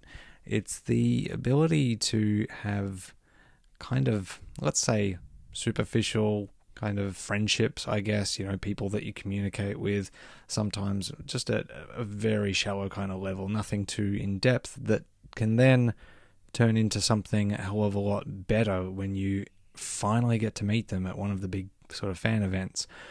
You learn a lot about people online, and sometimes it's you instantly hit it off, and you find someone that you like to chat to and whatnot, but other times you don't quite sort of cross that bridge, and it's not until you actually physically meet up with them at something like Celebration where you go, holy shit, these people are really cool, and they get it, and they get you. And particularly if you're from like a smaller town or a part of the world where fandom isn't as big as it is in, say, like the US, that can be a really powerful thing.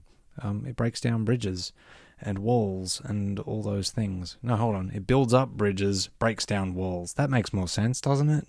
I don't know.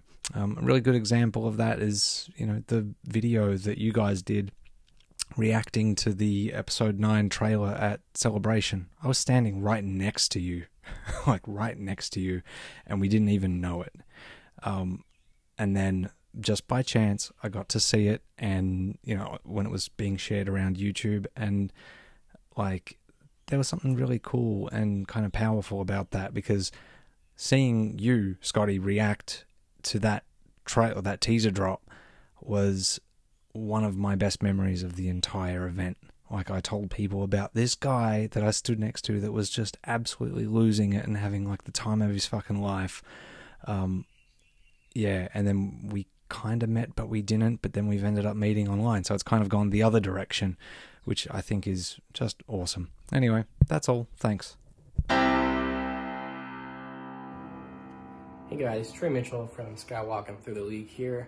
And what I think is great about the Star Wars fandom is no matter who you are, no matter where you're from, you're able to find a community of like-minded people And I think that's a really powerful thing.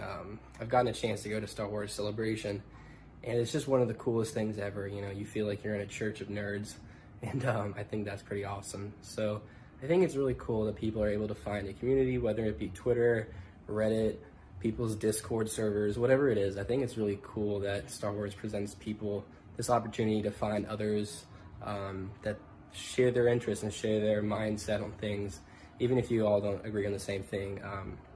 I know the reason I started a podcast way back in 2015 when podcasts weren't what they are now is because I just wanted to talk to someone about Star Wars who also loved it, and it felt like at that point it was hard to find people. But it's funny because now it's like everyone has an opinion in a podcast. But anyways, I think Star Wars is great because it brings people together, and even if we all don't agree on it, we can all agree it's Star Wars and that we love it. So yeah. Hey y'all, it's Alyce from Force Toast, a Star Wars happy hour podcast. And, you know, just about what Star Wars means to me and the fandom and the positivity, it means the world. I first started getting really back into Star Wars a couple of years ago when I was just stressed and miserable at an old job, and it brought me so much joy getting into podcasts and kind of listening to others. Going into the trivia circuit where I met Laura, and that led to Force Toast. It has been quite a ride for us, and all of the people we've met along the way, either in person or virtually, everyone we interact with, it brings me so much joy, and it's just really great to feel like you have a little family. And 2019 was kind of a crap year for me as well, and the one thing I had that was constantly positive, constantly good, and just to make my days a little brighter was Star Wars.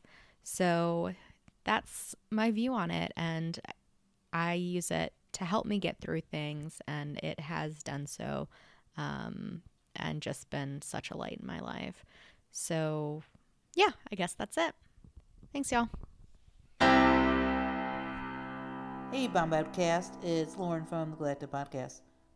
Just sending you my message for the positivity in the Star Wars fandom. It is great. And if you've ever been to a celebration, you really feel it. You feel the love. You feel how much people really care about this franchise as much as you. And I think that's the crazy thing is when you meet people that are as passionate as you are, there's just something about that you just connect on a different type of level, and you know, you get to share your love for this franchise. You know, and it's great to hear other people's opinions on the franchise because maybe you didn't think of something that they did, and vice versa. Maybe they didn't think of something that you thought of. So you get to experience Star Wars kind of all over again when you talk to different fans and get their different perspectives on the franchise as a whole. But yeah, love fandom, love it. I know there's sometimes it can get a little bit discourse, but it's fun. We have fun. It's great, and you guys do a great job as well. Keep up the good work, and I'll talk to you guys soon.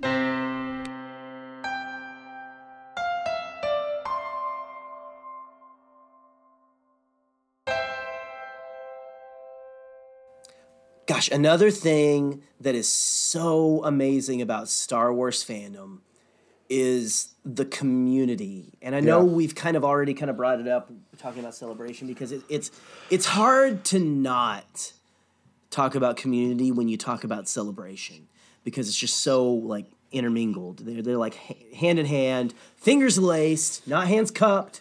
They're going steady. Yeah. They are, these are all old people words for dating. But no, just that I think is why a lot of us are drawn to find other people. Yes. It's the sense of, I need to find other people to talk about this with. George Lucas said he wanted to create modern mythology, and mythology creates, this is going to sound a little more cultish than I mean it to, but it creates followers. It creates people who want to talk about it, who want to take the lessons from it and really dissect it. And it also creates friendships. It also creates,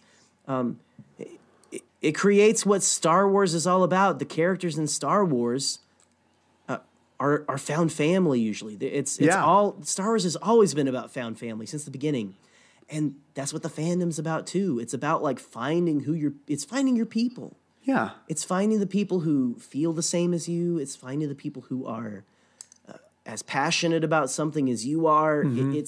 Of course it's about a silly space wizards and laser swords and spaceships and all that, pew pew blam blam, all that. But more than that, it's the way it makes you feel. Yes. And the way it makes you feel when you're around other people who enjoy it too. Definitely. And just the good that can come from that. And that's just, I don't know, Scotty, what do you think? What do you love about the Star Wars fandom as a community? Well, one thing I will say is it's a lot of it's. It pretty much whenever I really reflect on it, like the community for me started off with me and my dad watching it on a VHS player. And then it became me and my friends talking about it because I didn't know they watched it, and then it slowly has built years and years. And in high school, admittedly, it was like making fun of the way Luke said R2. It's just little things like that. Like it all started out really small personally, and it grew into this extremely big thing that now I'm like making content that deals with it.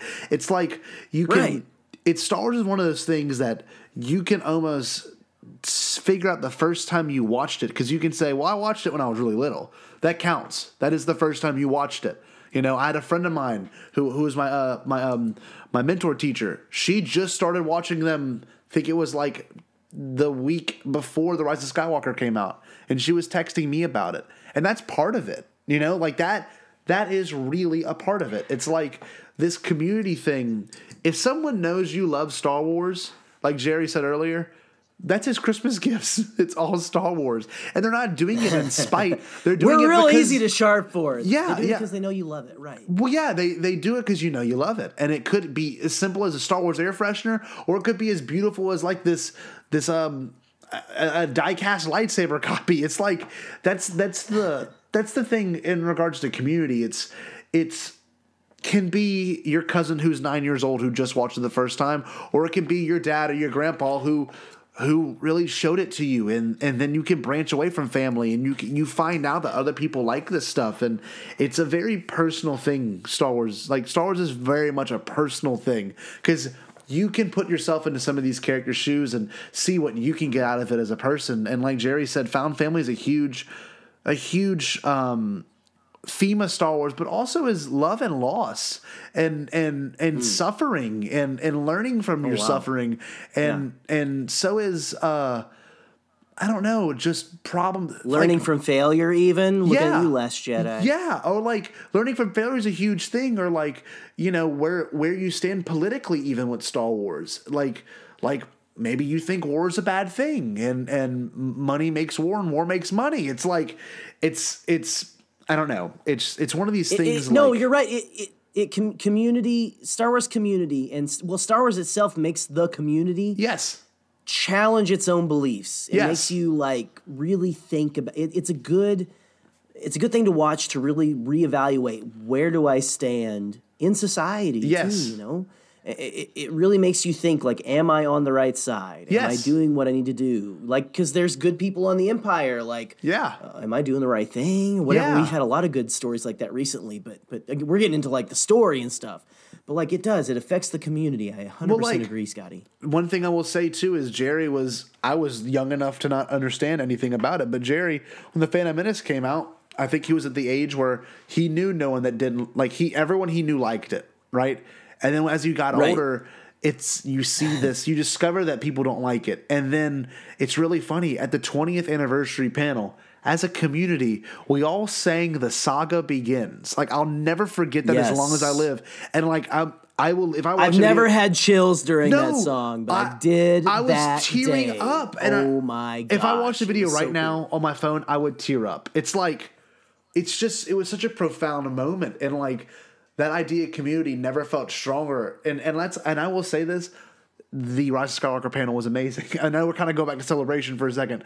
Mandalorian panel was amazing. Clone War panel was amazing. Every panel I attended was amazing. But the most profound one was the Phantom Menace one, because you know how much flack Ahmad Best got for being a character, and to think like when he walked back out on that stage, I didn't see a single person sitting.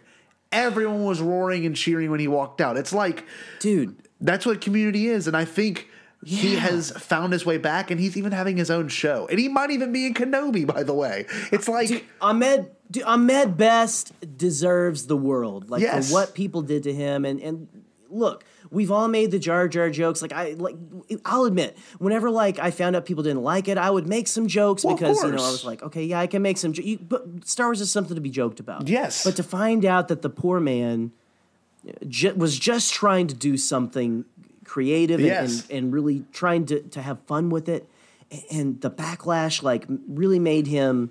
Contemplate suicide, man. Just suicide, ending his life. Can you imagine the world right now if we did not have Ahmed Best in it? Yeah, the man is a light, and just like you were saying again, celebration goes hand in hand, guys.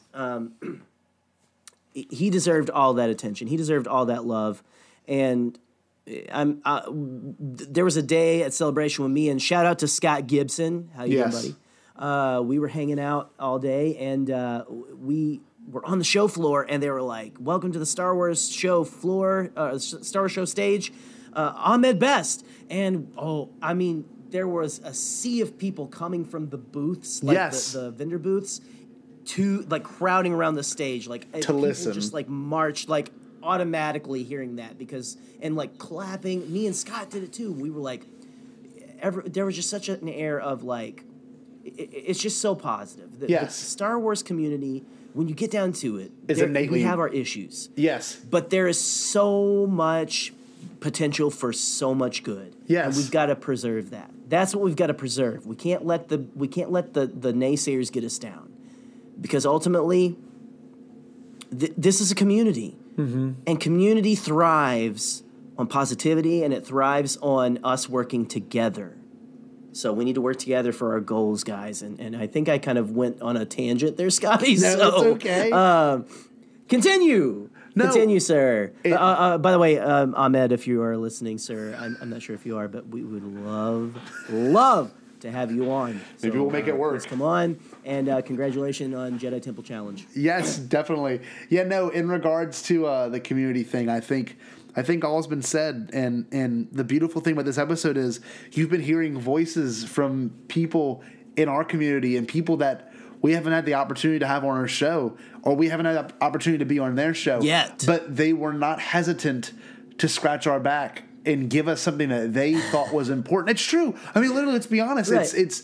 We asked something of them and they delivered, and that's within itself proves the power of community. Yes. These are people. We're all people wanting to. We just want to talk about Star Wars. We want to talk about Star Wars with cool people. We want to have fun, and we want to help each other out. And again, the people who you have heard that have not been on the show, keep listening. Yes, because they are not going to be strangers to the Podcastt. Not a one of them. So all you guys, I don't know if you all are listening to this, but that is our intention. And there you go. Yeah, and one thing I will say before we kind of go to our audience mail-in responses, which is really kind of exciting to say. But yeah, before we go into that, just know that community is a beautiful thing when done right. And if you need someone to speak to about Star Wars and you're uncomfortable with Star Wars, make 2020 your year to reach out to us and the people that are also a part of this episode and the people that you might find really challenging to discuss things with. Reach out to anyone really in this fandom to be a bigger part of it.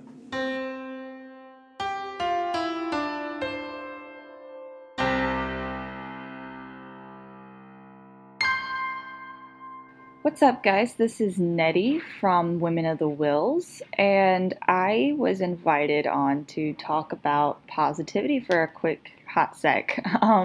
What are some of my favorite things about the Star Wars fandom? Well, I gotta say the fans are my favorite part of the fandom, honestly. I love all the content creators, whether it be fan fiction, fan art, and anything and everything else in between. I love it all. I consume it all. It's amazing. And the fans are absolutely spectacular. Like, I have made so many awesome connections thanks to the fandom that I would never have made otherwise. And I am eternally grateful to Star Wars Fandom for that. Being a content creator myself, somebody who creates a lot of fan art and dabbles a little bit in fan fiction, and as a podcaster, I definitely am a content contributor. It's an awesome way to get involved in the fandom. I encourage anyone who, might not think that they're a content creator because they don't podcast, they don't create fan art. Well, you are, because you're contributing by being, in spaces online, like say Twitter, for instance. I know not everybody's on there, but I myself am. And I love it so much because, first of all, okay, memes classify as creating content. You create memes, you're a content creator. And you don't have to be a content creator to enjoy the Star Wars fandom. Sit back, relax, enjoy, like we're all creating this content, we create it for ourselves. As a content creator, I don't do it so that other people can, comment, like, share, that's fun, that's nice. But I do it because it brings me joy. I love to do it. And I'm sure many other people feel the same way. And the interactions that we get with people who enjoy our work are honestly probably the best part of making that work. It's a great way to make connections. And again, the fandom is Star Wars fandom is awesome, guys, as a whole. You guys rock. And keep it up. Man, let's keep pushing on, and let's just keep doing what we love. Hi, this is Sean Fallon from the Blue Bantha Milk Co. YouTube channel. My favourite thing about Star Wars fandom is how welcoming it can be. There's tons of people who started watching it in 1977, there's people who joined it in the prequels, Solo, Rogue One, with the comics, with the books, with the audiobooks, with the radio plays, with the sequels. Baby Yoda has been a huge gateway for people who wanted to check out what it was, watched The Mandalorian, got hooked, wanted to know more, started watching Star Wars. The franchise is constantly welcoming to new people. There are bad eggs, but there's bad eggs in all fandoms. With Star Wars, though, there's always a sense that if you want to come join the party, there's always going to be space for you. And I hope that continues, and I hope we see more diversity in front of the camera, behind the camera, on the creative side. I'd like it to be a space that's welcoming to everyone, and gradually those bad eggs I mentioned will just get left behind, and we'll just move past them, and we'll all go forward together. So yeah, that's what I love about Star Wars fandom. Hey, this is David. And this is Timothy. And we are As Father and Son. We appreciate the Podcast guys for asking for our thoughts on positivity and what unites the Star Wars fandom. For us, fandom is all about celebrating what you love, and we really love Star Wars. We really, really do. And we love the Star Wars fandom as well. Since joining this community around March of 2019, we've made so many great friends like Jerry and Scotty online. And hearing them talk about their love of all things Star Wars is such an inspiration to us and to this fandom. Star Wars is about connection, and people coming together not because they have to, but because they want to. Being part of this fandom and getting to share our love of it feels like part of that. It's getting together with other people who have been impacted by this same thing that has meant so much to us, and it's such a meaningful thing to talk about with other people who just get it. For me, what unites us as fans is seeing other mutuals online who would otherwise be total strangers share something that clicks, and we have the same emotional investment in an image or a moment or a line of dialogue that connects us because of our mutual love of this one thing. And it doesn't matter if that person is in Australia or North America, our love for Star Wars binds us together. Positivity isn't something you plan, it's a reaction. It's a mindset. There's nothing wrong with going into things with a critical eye, but sometimes you just need to love something and love it deep because it makes you happy. We all need something that can just make us happy, and I think that's what Star Wars is for. Exactly. And the overall theme of Star Wars is hope. And the end of the saga has captured this hope. It doesn't matter where you came from. Nowhere, legendary blood, or ancient evil. It matters who you choose to be. So from the bottoms of our Star Wars loving hearts to yours, thank you, Star Wars fans, and may the Force be with you. Hello, everyone. We are Girls with Sabers. I am Luthien. And this is Imrys. And we're going to say what we love about the Star Wars fandom. What I love about the Star Wars fandom is that it is so full of it is the widest age range in a fandom that I have ever seen, where you got kids as young as 3 and you have adults. I've seen Star Wars fans in their 90s come out of the woodwork. I mean, it transcends age. It transcends gender.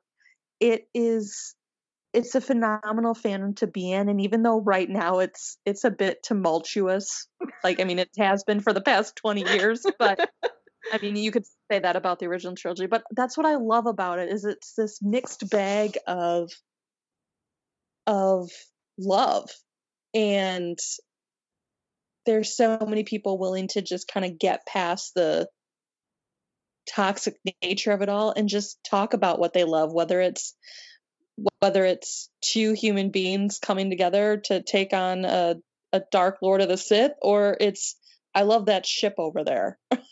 Like, I really love that ship. I mean, it's so broad that everyone has something to love about it. That's the whole communal idea of myth and storytelling. It brings the whole community together again, and we have very little media and stories that do that. Right now, it seems like it's either children's TV and movies or adult TVs and movies, and very little times where both all the whole family can enjoy something and watch it together and have discussions together. So it's multi-generational, but it's also allows for multiple levels of creativity. And I love seeing the artists and musicians and storytellers take up Star Wars and then write their own stories and are inspired to do so because of Star Wars. That is one of my favorite aspects of this fandom, is seeing the art that it produces and the stories that it produces. And that's how you know something has hit the heart of a culture, is when it inspires other art, and that art continues forever. So I hope we are all like Rose, that we decide to say what we love instead of destroying what we hate. Hello, boyos. Brad here from the Friends of the Forest podcast. What I love about the Star Wars fandom is the amount of creativity I see on a daily basis, whether it's fan art, in-depth metas, fan fiction, or just some of the incredible podcasters out there. You're always able to learn something new from the friends that you're able to make through this fandom. And I think friendship is definitely one of the best parts of this fandom as well.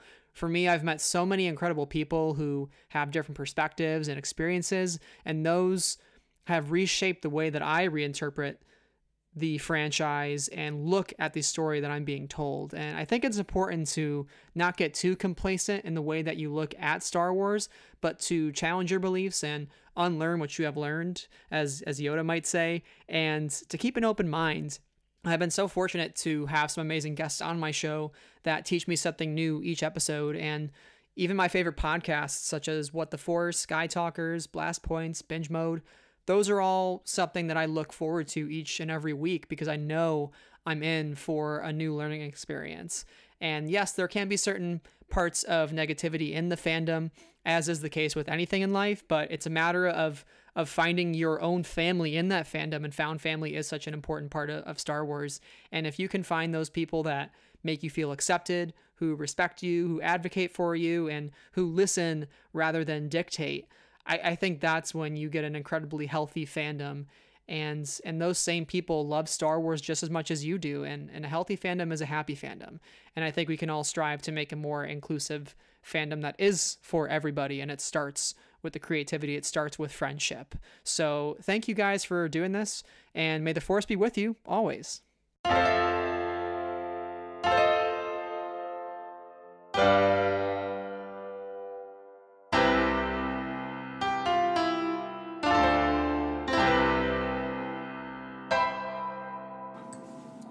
speaking of community, one thing that me and Scotty really, again, we've been talking about this whole time, you can tell we're really passionate about fandom, about Star Wars fandom, and about like connecting with people.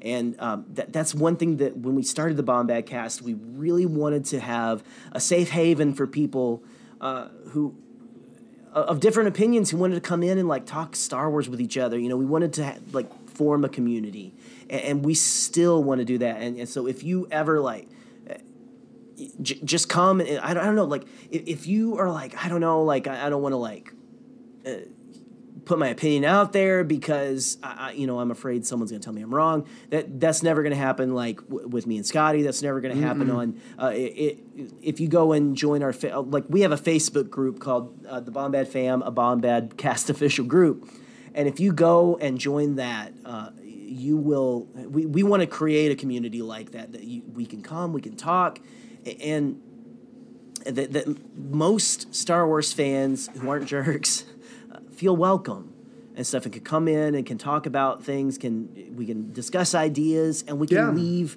still, friendly to each other. Like you don't have to be best friends, or agree, but that is really something that is very important to me and Scotty. And so we just we wanted to make sure that is known, that no matter who you are, no matter who you ship, no matter what movie's your favorite or what movie you think is the worst, even the movie you don't like the most in a Star Wars movie is still a Star Wars movie. Yep. And like Attack of the Clones is my least favorite, but I have met people who it's their favorite on Twitter. And I don't I don't make cracks about it anymore. You know what I mean? Like I'm not like going around like poo-pooing on people, because even the Star Wars movie that you may like the least has cool stuff in it. Yes. And that's a beautiful thing, man. Hey, pizza's still pizza, right? Even if it's like even if it's like a crappy frozen pizza from Aldi, which I had last night. Yeah. I felt like I was eating. You couldn't have told me I wasn't eating Giordano's. Okay. Nope. Yes. Maybe that's a little like hot, but seriously, like that's that's the thing. And so food is food. It's Star Wars. Yeah, dude. Star Wars is Star Wars. So let's create a fun fan community, just in the fandom as a whole. But also, welcome to the Bombad Fam. Each and every one of you listening here, you are a part of it. Come join us. Come talk with us. Yeah, definitely. And this kind of plays into something we've always done on our show, and we always thought it was important to have fans of our show, or even people that don't even listen to the show that want to comment on our Twitter feeds. Fans. Yeah, just fans in general. And they want to bring up certain things they like about the fandom, certain things they might really love about our fandom, and how important our fandom is, to us. And honestly, as I'm reading it, like, people are flooding in things. We've gotten a ton of likes so far on this post. Yeah, like we just got another comment. Yeah, this is blowing up. So unfortunately, some of y'all might not make it the cut for this, but you might be like you might keep going on this. Maybe post. We'll share them if they're good thoughts. Maybe we'll share them throughout the week, because we really want to get the positivity flowing for this episode. Yes. We really wanted to start the year off in a very positive, like our positive foot forward. Yes. So. Definitely. But with that being said, we have now developed a new section, and this has always been something we've done. We're going to refer to this as the Jakku Jargon.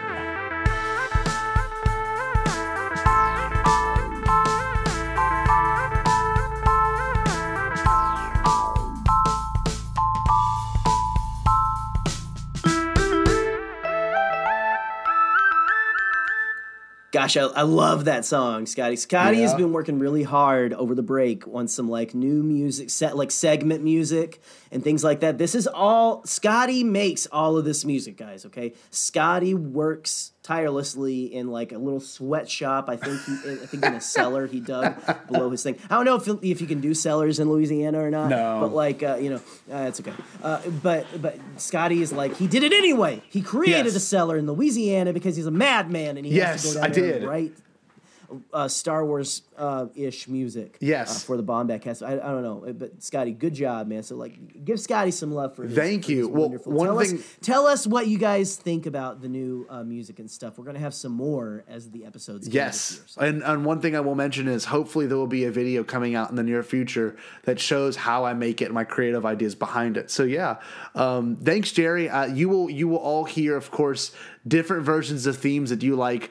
A little bit of a funk to it, a little bit of a different feel to it. So it's really exciting. It's gonna have that Bombad cast funk for sure. Oh, man. totally. You doubt that the Bombad cast funk is left. Okay. Bombad cast.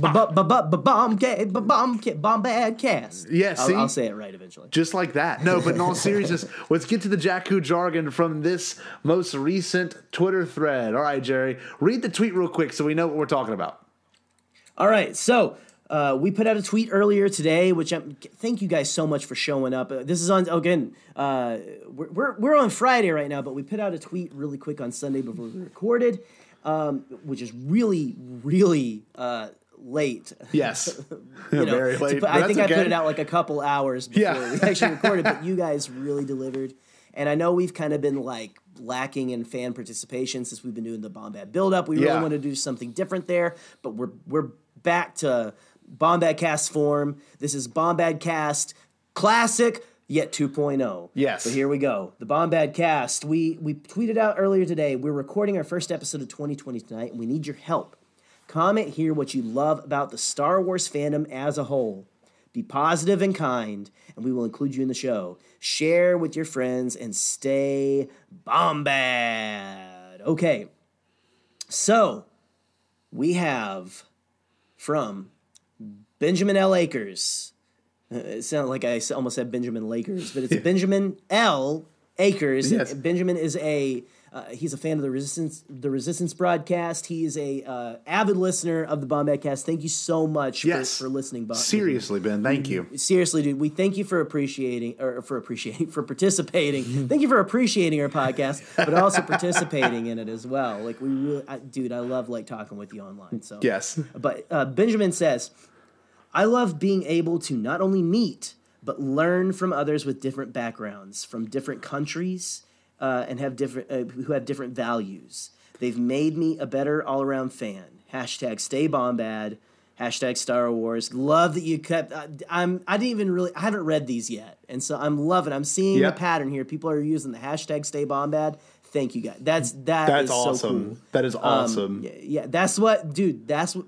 When we say stay Bombad, stay positive, man. Yeah. Stay positive, stay kind. Silly, like have fun with Star Wars. Stay Bombad. Yeah. That's what we mean. But that's what we've been saying this whole episode though, Scott, right? What do you think about Benjamin's little comment here? It's the idea of like having different backgrounds and different countries and different cultures and different values is such a huge thing. That's what really makes this a united fandom. That's the beauty of the World Wide Web too.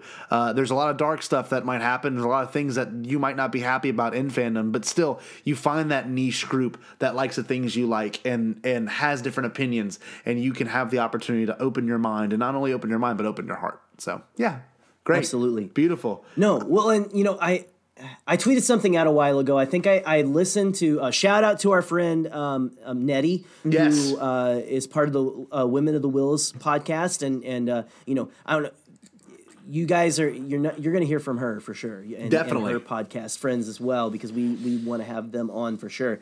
But I listened to their episode about women in the fandom, and I put out a tweet, and this is not like, oh, I'm giving myself a pat on the back, because I don't. Honestly, I'm like, I don't feel like I deserve pats on the back and stuff sometimes, but it's something I've learned from being around other people of different like ideas and from different backgrounds and things like that, and it's something that I've learned, and so I wanted to share it, because that's what you do when you learn something that you feel is valuable. You really need to blast it out. Yes, you really do.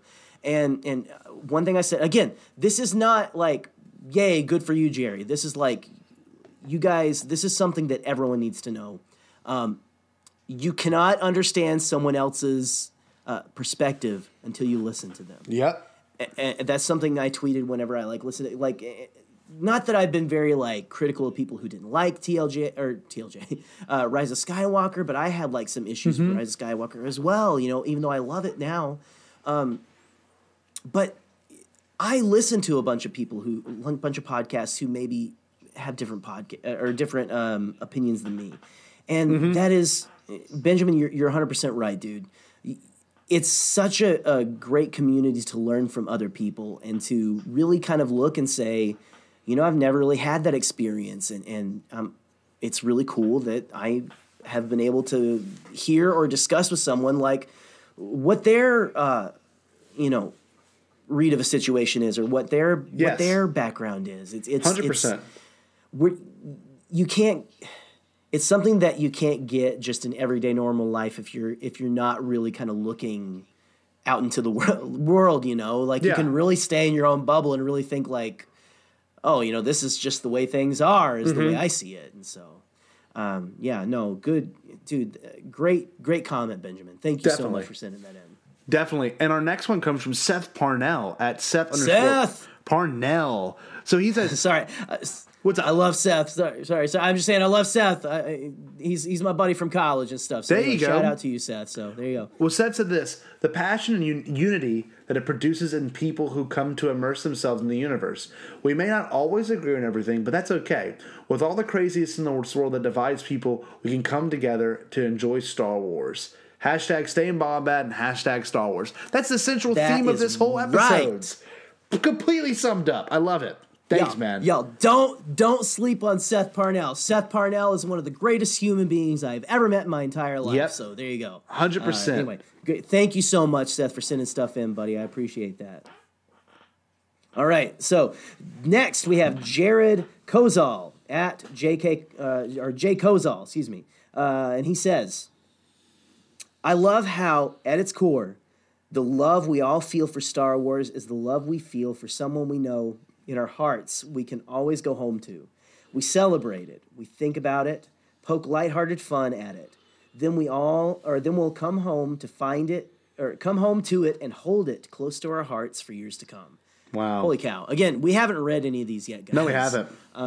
Jared, how dare you, sir, for trying to make me cry. You know me and Scotty are already like we do not hold back on the emotions. No, like we do not. We're real people. Yes. We feel it, and when we feel it big. Definitely. And so and again, hey, YouTube commenters out there, it's not just Scotty, okay? I know I'm not completely in the video, but man, I like the last time I watched Rise of Skywalker, Scotty, I was like sitting in my seat like I was not trying to hold back the tears. I was holding back the tears a little bit, but like I was like physically shaking, dude, in my seat, like going like. The part that always gets me is when Chewie reacts like that. I think for the rest of my life, that'll get me. Like that's one of those moments. But yeah, no. With that being said, like that's the kind of things you hold in your hearts, and that's the kind of thing you look back at it, like that experience of seeing this movie for the first time. So looking down at Eric whenever he says the dark side's a pathway to, like that moment will forever be something that I will relate to Star Wars. And it's so weird to think. Absolutely. Like the first feeling I felt when Rey almost destroyed the transport, I was like, there's no way. Right. You know, like no. You know, it was one of those moments. But with that being said, it's like. I love that. Like that's a great analogy, though. It's the love we feel for Star Wars. It is that's such a great thing, Jared, to tie it to. Yes, it reminds us of the person who is that someone that we love or the people that we love. It can be more than just one person. Like it could be your family, it could be your friends, the found family. You know, it could be your significant other. Yes, your husband, your wife, your boyfriend, your girlfriend, whoever, and. That's just so powerful, dude. That's great. I'm probably going to retweet a lot of these things because you guys are fantastic. Yes. So thank you so much. Well, the next one's from Martin Mead at Star Wars Fan The One. It says, I love coming together, the camaraderie, and remembering the good times and reminding us why we love this spectacular space drama. And essentially, that's all it is. It is a giant space soap opera. And we happen to be the biggest fans of a soap opera ever. Like, seriously.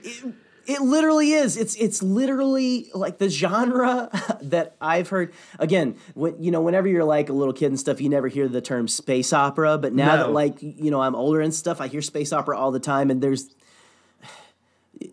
go watch General Hospital for even 10 minutes and you're going to see like, oh, someone had a twin sister they never knew about. And like they were separated at birth because their father was evil, but he was once the nicest person ever, and it just scenery chewing villains and all. It's so a soap opera.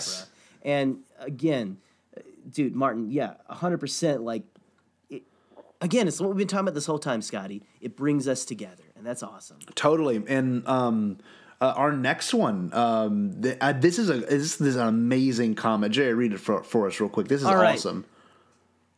Let's see. So. Excuse me, pardon me. You're going to have to pardon me on the pronunciation of your name here. I apologize. But Sartaj Sini and Sartaj Governed Sin, let's see, they said that I love the subgroups of Star Wars fandom, whether it's the pages about Reylo, Obi-Wan Kenobi, or Shakespeare and Star Wars. They're creative and express their love of the franchise in a unique way. That is so damn good. Right, man. 100%, man. All of us, the Reylos, the Finpos, and other people who may have not, even if you don't ship anybody or anything like that, just all of us as Star Wars fans, coming to a positive place. If you're coming from a place of positivity and like you just want to love this and you want to like make sure that you're like loving people too. There's just so much cool creativity that can be powered by that kind of stuff. Yeah, by positivity, by creativity. You can have Babu Frick in your handle, and that's you're part of a community. Oh my gosh. You know what I mean? Like that's like something I've been seeing. Like I see a lot of loves Babu Frick. Babu Frick this. It's just like that might be. I would something, die for Babu Frick. Yeah, so that's that something you're involved in. Sign that you're in the fandom. Yeah, but dude, thank you so much for sending that in, Sartaj. Yeah, and then another one we got is Darth Von Olin. Okay, at Darth Von Olin. Okay, way to get your handle, John Hoey. People in the fandom are insanely generous with their time. If you're working on a project, they can help provide insights, assets, artwork, commentary, whatever. They will do it happily. It is a very giving group, and I appreciate all of them. I've had the pleasure to work with. Think about that. What we had this whole episode's nothing but that at this point. You know? Yeah. It's amazing. It's this community that we asked people in this community to reach out and see if they can give us any outlook on what they feel at the fandom and positivity, and they did. They delivered. And you're hearing that, or you've heard that at this point. So that's you are hearing like not real time. You're hearing it right here. It's amazing. Yes. It's that thing exactly. And but who's our next one, Jerry? We have one of my probably favorite Twitter names I've seen, especially with the theme of this episode. It is Darth Kindness. Yes. At Darth_Kindness.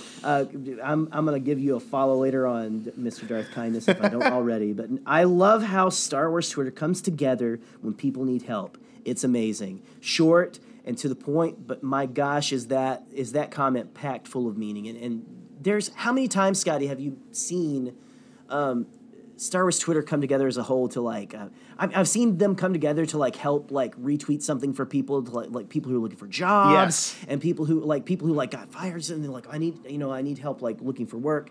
And I've seen them come together to really like maybe raise money for people and like, just so much cool stuff, man. That's such a cool thing about the Star Wars community. Can I bring up one thing that I thought was a great moment for everyone, which is actually absolutely you're kind of benefiting from someone else's mistakes or failures. But when it was announced that they cut Jedi Collider Council, that was a lot of people, and I know Jerry can attest to this. That was a lot of people's introduction to Star Wars podcasting, and a YouTube community. It was mine. Yeah. Like I had kind of fallen off recently, but I'd gotten back on because they'd kind of changed hosts and stuff. Yeah, but go ahead, Scotty, with your point. I'm sorry, that was so derailing. whenever they did cut it, and it was made public that they cut it, and a couple of people that were a part of it did unfortunately lose their jobs and their positions with the company.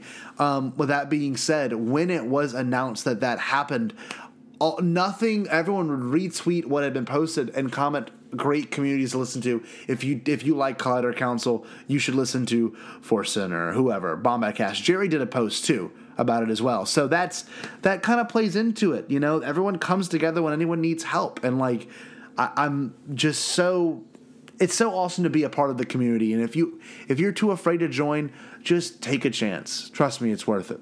So it is so worth it. Our next one is Daniel Coolbaugh, author of Legends of Uma and at Legends of You, which I'm very interested. I don't know what that is, but I will look into it after this. He said, I love how well the characters take care of each other and how far they will go for each other in a dangerous galaxy. Now, that's sticking to the story, but y'all, that really deals with the fandom too. Like, honest to God, that deals with the fandom. That's why we if we don't learn from Star Wars the mythology, then it does nothing. Yes. Why are we Star Wars fans, right? Yes. Totally. That's the beauty of Star Wars, is the storytelling actually being able to teach us something, not just enjoy us. Not just please us, not something we can just enjoy. I'm falling through my words. Jeez. Oh man, we're getting I guess we're gonna start. We probably need to just start talking about Palpatine, how he has sex now, right? Yes. No. Here. That'll be coming up in a future episode. Daniel Coolbaugh. Seriously, that great insight. Good thought, sir. And I know that's not necessarily about the fandom, but just about the story in general. Again, we are not how we are as a fandom. The good parts of fandom, if we didn't take away the lessons from the movies, from the books, from the comics, from the shows, whatever. And like we said earlier, a big theme in Star Wars is found family, and that's what fandom, especially online fandom, is found family for a lot of people. And so, no, definitely, it's fantastic, sir. Fantastic, David. Holy crap, man! That's a long Twitter name. The Twitter. That's like such a contrast between the actual name you've got on there currently and your Twitter handle. And so, good on you, sir. Thank you so much for sending one in. But David says, I love that this movie gave me personally closure aside from the obvious Star Wars goodness. LOL. Having lost my father back in 2016, the Rise of Skywalker movie, which I've seen 7 times now, man, you're really making me want to see it again, David. Yeah. Kind of put me in saying goodbye to an old friend was so much easier than last time. Yeah. Wow. Thank you so much, David, for sending something so heartfelt in. Totally. And again, that's what these movies do. That's the power of the fandom. These movies mean something to people. That's why we get so upset or love them so much. Yes. There's so much passion. But thank you again for sending that in, buddy. Our next one is go ahead. Parth at Parthalo, and it's my favorite one. It simply just says mine too. Chewbacca. You know what? Chewbacca is the best part of the Star Wars fandom, for sure. I love that. I haven't heard anyone cover yet. I think my favorite Chewbacca noise is the newest one, which is the one where he gets caught Scotty! he gets caught by the first order troopers, and he just goes bah, or I don't even remember the noise. It's like Scotty, we are the same person because I can't believe no one has been talking about this. No one's brought it up yet. Chewbacca made a new noise. Yes, a new noise. And it was hilarious. I've really noticed that. I'm like, wait a minute, that's not that doesn't. I mean, I'm sure they've made new ones in the new trilogy. They have. Sure they don't just recycle things, but that was the first one where I was like, that is a noise we've never heard Chewbacca make before. I'm so here for it. It's like, like he was sad. It was very Wizard of Oz. Wizard of Oz sounding. Okay, whenever that movie finally comes out, Scott, on legal digital copies and Blu-rays and stuff, we need to we gotta pull we're clipping that noise. And anytime one of us makes like a flub or something, we need to play the. It was amazing. But yeah, no, thank you for bringing that up. But besides just the actual character Chewbacca, the actual actor who plays Chewbacca, both actors, Peter Mayhew back in the day, I mean, man, he's going to be missed so much. Such a light in the fandom. Yes. And what a great guy, talking to anyone who would come up to him, just so nice. I never had I feel bad that I never had the chance to actually meet him before he passed. Yes. But just he just seemed like such a cool guy. Yes. And so awesome. But besides that, Jonas Swatamo, and I know I did not say it right. I think he did. He's such a cool dude and just so nice, and he has taken up that mantle that Peter left him. And I don't think I'm the only one saying it. I think he has done it justice. Oh, if not like 100%. made it his own. Like he embodies the what it means to be Chewbacca, just like Peter did, and just man, so cool that like it's not someone just like like smoking cigarettes like like if you've seen Jingle All the Way, right? It's got like the dude in the Buster costume like smoking like all right, you beehole, let's get going, whatever. Like that, it's like actually a guy who loves Star Wars, who's a real fan, and like it is just geeked to be in Star Wars. Also, # make Solo 2 happen. Yes. Had to get it in. I was just thinking about it. And Jonas is a big supporter of that movement. And so is Bombadcast. And maybe we'll make it work. We are for sure too. Yeah. It's going to happen. We Book actually it, as John says. got a write-in from Mr. Draft Prawn. So that was a live write-in, like as we're recording. So Mr. Draft Prawn, which is a great person in the community, and his wife as well. Mr. Draft Prawn and Mrs. Draft Prawn. Yes. Go check them both out. They're great fun on our live watch-alongs. Yes, always. And he mentioned, everything I love most about Star Wars fandom is perfectly encapsulated Celebration. Chicago was the first time that Mr. Draft Prawn and I had been to, and it was an absolute joy. All of us sharing the same space and the same love of the faraway galaxy. It is truly restorative. Ooh, that's a good word for it. Restorative. Wow. That is very nice. Very good, sir. And y'all have heard us rant about that, but thank you so much for writing in, Mr. Draftbond, because that, like we've said early in the show, that is like one of the reasons we're doing this right now. Honestly. So. Absolutely. That's a beautiful comment. That is a beautiful comment. Jerry, read us the one from Joe. All right, Joe at Jedi Oncer. Nice handle, sir. Okay, so he says the thing he loves most about the fandom is the Reylos. They're incredibly smart, and their analysis makes me love Star Wars so much more. And I have to agree with you, Joe. I have to agree with you because seriously, okay, I have to admit. I'm admitting to all you guys, and I hope some of our Reylo friends are listening. Yes, seriously, and I you know what? I would consider myself like Shannan Morin of Postcards from the Galaxy's Edge, who you heard earlier on in the episode. I would consider myself Reylo light, maybe even more Reylo now. Yes, that it's done. But seriously, so many go check out podcasts like they weren't able to contribute this time because they've been like they're kind of like really a lot of people are busy at this time of year, guys. But like go check out like. Friends of the Force. So you guys know Brad is one of our good friends, but go check. Brad has really good analysis of stuff. Brad's such a great guy. Go check out What the Force. They do really in-depth analysis of stuff, and it's just like, again, the female. They have an episode on the female gaze that I'm about to listen to that I've heard a lot of good stuff about. In Star Wars. And I think is a really important perspective needed in the fandom these days. But there's a lot of there's so many Reylo podcasts. Let's see, I think, oh man, just go. I posted maybe I'll shout some of them out on Twitter or something. But like, there are so many people out there in the fandom. There's so many groups that do good things. But I agree. If we're just gonna like give some love to the Reylos, I'd go ahead and say that like yes, they 100%. Before TLJ, even after TLJ, I wasn't really much of a Reylo, Scotty. I wasn't much of like into Bendemption either. It is getting online and talking with people in the community of Star Wars that has softened me and made me look at other people's perspectives and see new things. Definitely. And now I look back at Force Awakens and I see things and I'm like, wow, okay, how did I not see that before? Exactly. We can teach each other. We have things to learn from each other, and that is what this is all about. That's beautiful, man.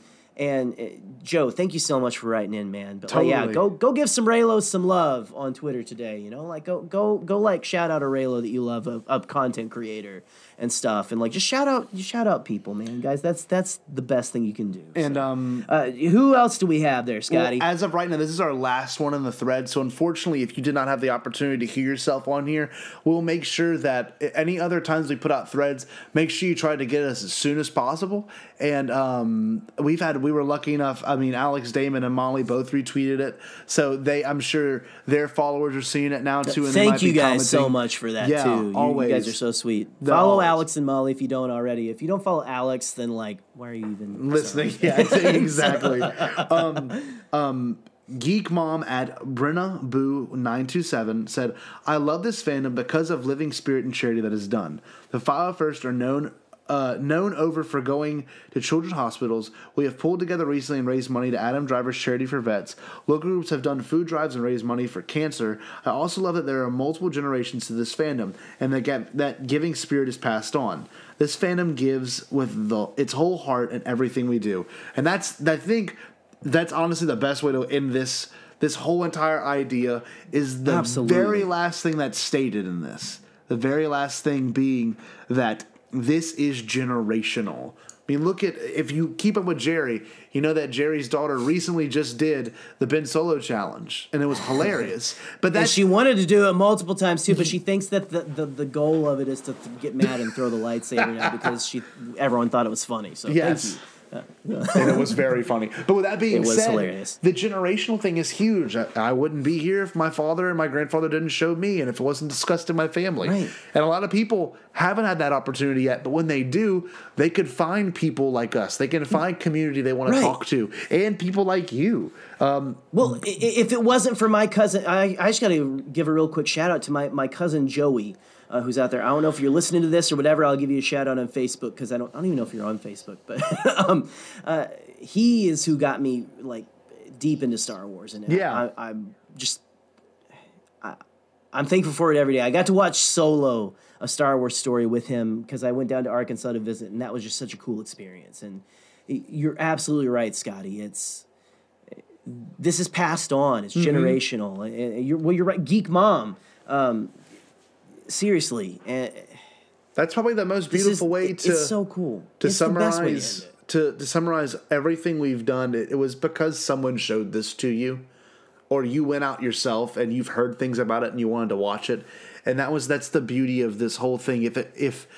If I hadn't found some way to listen to Resistance broadcast back in October of 2017, I know I wouldn't be doing this. And it's just that first step. These are your first steps. And like Obi-Wan said in The Rise of Skywalker, these are your final steps. So it's beautiful because Star Warsy goodness. It is. It's beautiful. But thank you everyone so much for writing in and being a part of the first Jakku jargon of 2020. It's super awesome. You know what?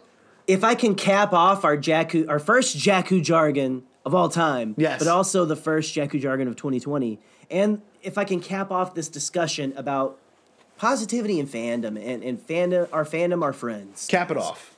Do it. Taking what you said, Scotty, and inspired by Geek Mom. Again, thank you all so much for sending in your responses. You've overwhelmed us tonight. In the best way. This is, and again, what we're talking about. But you said, Scotty, you're like, we're here because someone shared it with us. So here is a call out to all of you who are listening right now. Go out and share it with someone else. Wow. And I think that's the most powerful, best way. It's such a good statement. This discussion. Go out and share it. Yeah. Share content creators that you like. Share people but mostly share this moment. Crazy space saga that we love, and bring people into this fandom, the positive part of the fandom, because it's here, it's not leaving. Even in the darkest times when it seems like it's gone, we're still here. That's beautiful. We're still good people. And I got another thing, man. Regardless of how you feel about Rise of Skywalker, that part at the end where Lando shows up with the entire fleet, like not even a fleet. It's almost the entire galaxy comes there, and you hear the First Order or the Final Order officers going, no, excuse me, it's General Pride. He goes, where do these ships come from? They have no navy. He goes, it's not a navy, sir. It's just people. There you go. That is the power Star Wars fandom has. It is. They win by making us feel alone. So if you can take anything positive away from Rise of Skywalker and this episode, take away that. And that was my soapbox, Scotty. That was beautiful. Guys, we made it. I don't think we can end this episode any better. So hope you enjoyed our episode coming back into 2020. Jerry just poetically shut it down in an amazing way. Yeah, so this is what you can expect from us in the future. And you only get an episode. You probably only get one a year, so that's probably me for the rest of the year. I should have said this earlier, too. But this is our first episode back where it's just you and me. And it just dawned on me now. I kind of dig it, It's like, it's classic, man. I mean, I love having people on. I love, hanging out. But, I don't know. And you guys are going to see. We got kind of a format plan for our episode drops and stuff. But, I really dug. And I thought this was important for us to, have this be, just me and you. For this, very therapeutic. This first episode, Scotty. Hopefully nice. Hopefully for the listener. Well, hashtag Bombad Therapy. There you go, Bombad Therapy. I mean, that's gonna be a t-shirt one. So I got a couple t-shirt ideas written down. I got Bombad Therapy. I got Star Wars is Star Wars. Send us some t-shirt ideas that you guys might like. Yes. And stuff. Again, we're really stepping up our merch game this year. So it's amazing. Yeah. No. Jerry, thank you. Always a pleasure doing this, and hopefully y'all got something out of it as well. I'm going to go to bed now. I know I did, but I guess to plug in what we've got coming up, we've got all kinds of new things coming out in social media. Like I said earlier, we got phone backgrounds. We've got all kinds of new swag that'll be dropping the day this episode drops. So hopefully when you're done, if you want to get yourself a new Podcastt shirt, there will be a design up. There'll be definitely new things to look forward to, short form content. There'll be all types of I guess, entertainment coming to you throughout this year, but we're trying to really start off strong. We're going to have a live stream in February again. We're going to have another giveaway in February. We're going to make sure that this year is the year of the Bombad and that everyone has a chance to be a part of it. So, Jerry, without anything else, we can, of course, plug. I mean, I'm Scotty Jarrow. You can find me on Twitter. Join the Bombad fam on our Facebook group. You can, of course, it's on Facebook, so you'll run into your old wrestling coach and his ex-wife. So you'll end up having the chance to talk to her and them, and they might be on Facebook, but you can always be a part of the group. All the exclusive stuff drops there first, and a lot of what we're going to end up doing is going to be our own work. Jerry's got things in mind about his own independent content, and I'll have my own independent content that'll all conglomerate here. So we'll be more Twitter live streams, some more Facebook live streams that'll all show up on YouTube, as well as the Apple Podcast and Google Podcast, and now Spotify and Podbean, and this is just awesome. It's amazing. You cannot escape the Bombad cast. You cannot escape it any longer. Bombad Fridays, they're here to stay. Yes. And you just it's not a bad thing. Please just listen to us. It's yes, okay. Totally. Jerry, where can the wonderful people find you? Well, you can find me on the wonderful bird app called Twitter. Jerry the Cannon Junkie at the Cannon Junkie. And you can also follow us at did you already say you follow us at the Bombad or at Bombadcast? I think I said it early in the episode. But anyway, you can follow us on Twitter at Bombadcast. Well, I'm saying it now. There we go. We have, again, we mentioned at earlier in the episode, we're talking about forming fandom and community. Go join the Bombadcast, or the Bombad Fam, a Bombadcast official group on Facebook. We're over there. We're hanging out with all the cool people. I usually make a joke about how there's only old people and boomers on Facebook, but I'm not going to do it this time because we're being positive, darn it. We're being positive. There's a lot of good, hip people on Facebook. There is. And also people who are very out of touch with society, but it's okay. But no, come over there, hang out with us, and just, let's get some discussions going, guys. But Besides all that, again, be watching that TeePublic Bombadcast store. Be watching our social media channels. And if there's nothing else, Jerry, Scotty. Can I do it? I've never asked to do it before. Oh. Yeah, usually I just like kind of throw it on you. Oh, wow. I'm intrigued by this. Ooh. All right. Okay. You know Lean what? into it, because You know what, it's going to be Scotty? big. It's going to be Go big. on. All right. So, and besides all that, you guys, Scotty, why don't you tell the people what they need to do? You should definitely stay Bombad!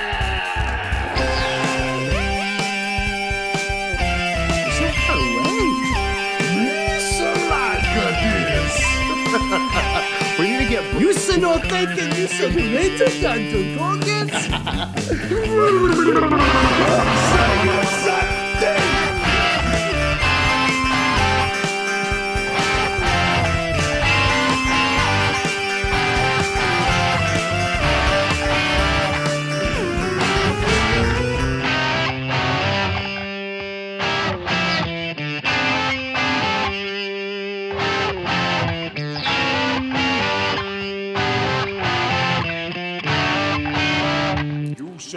All Bombad.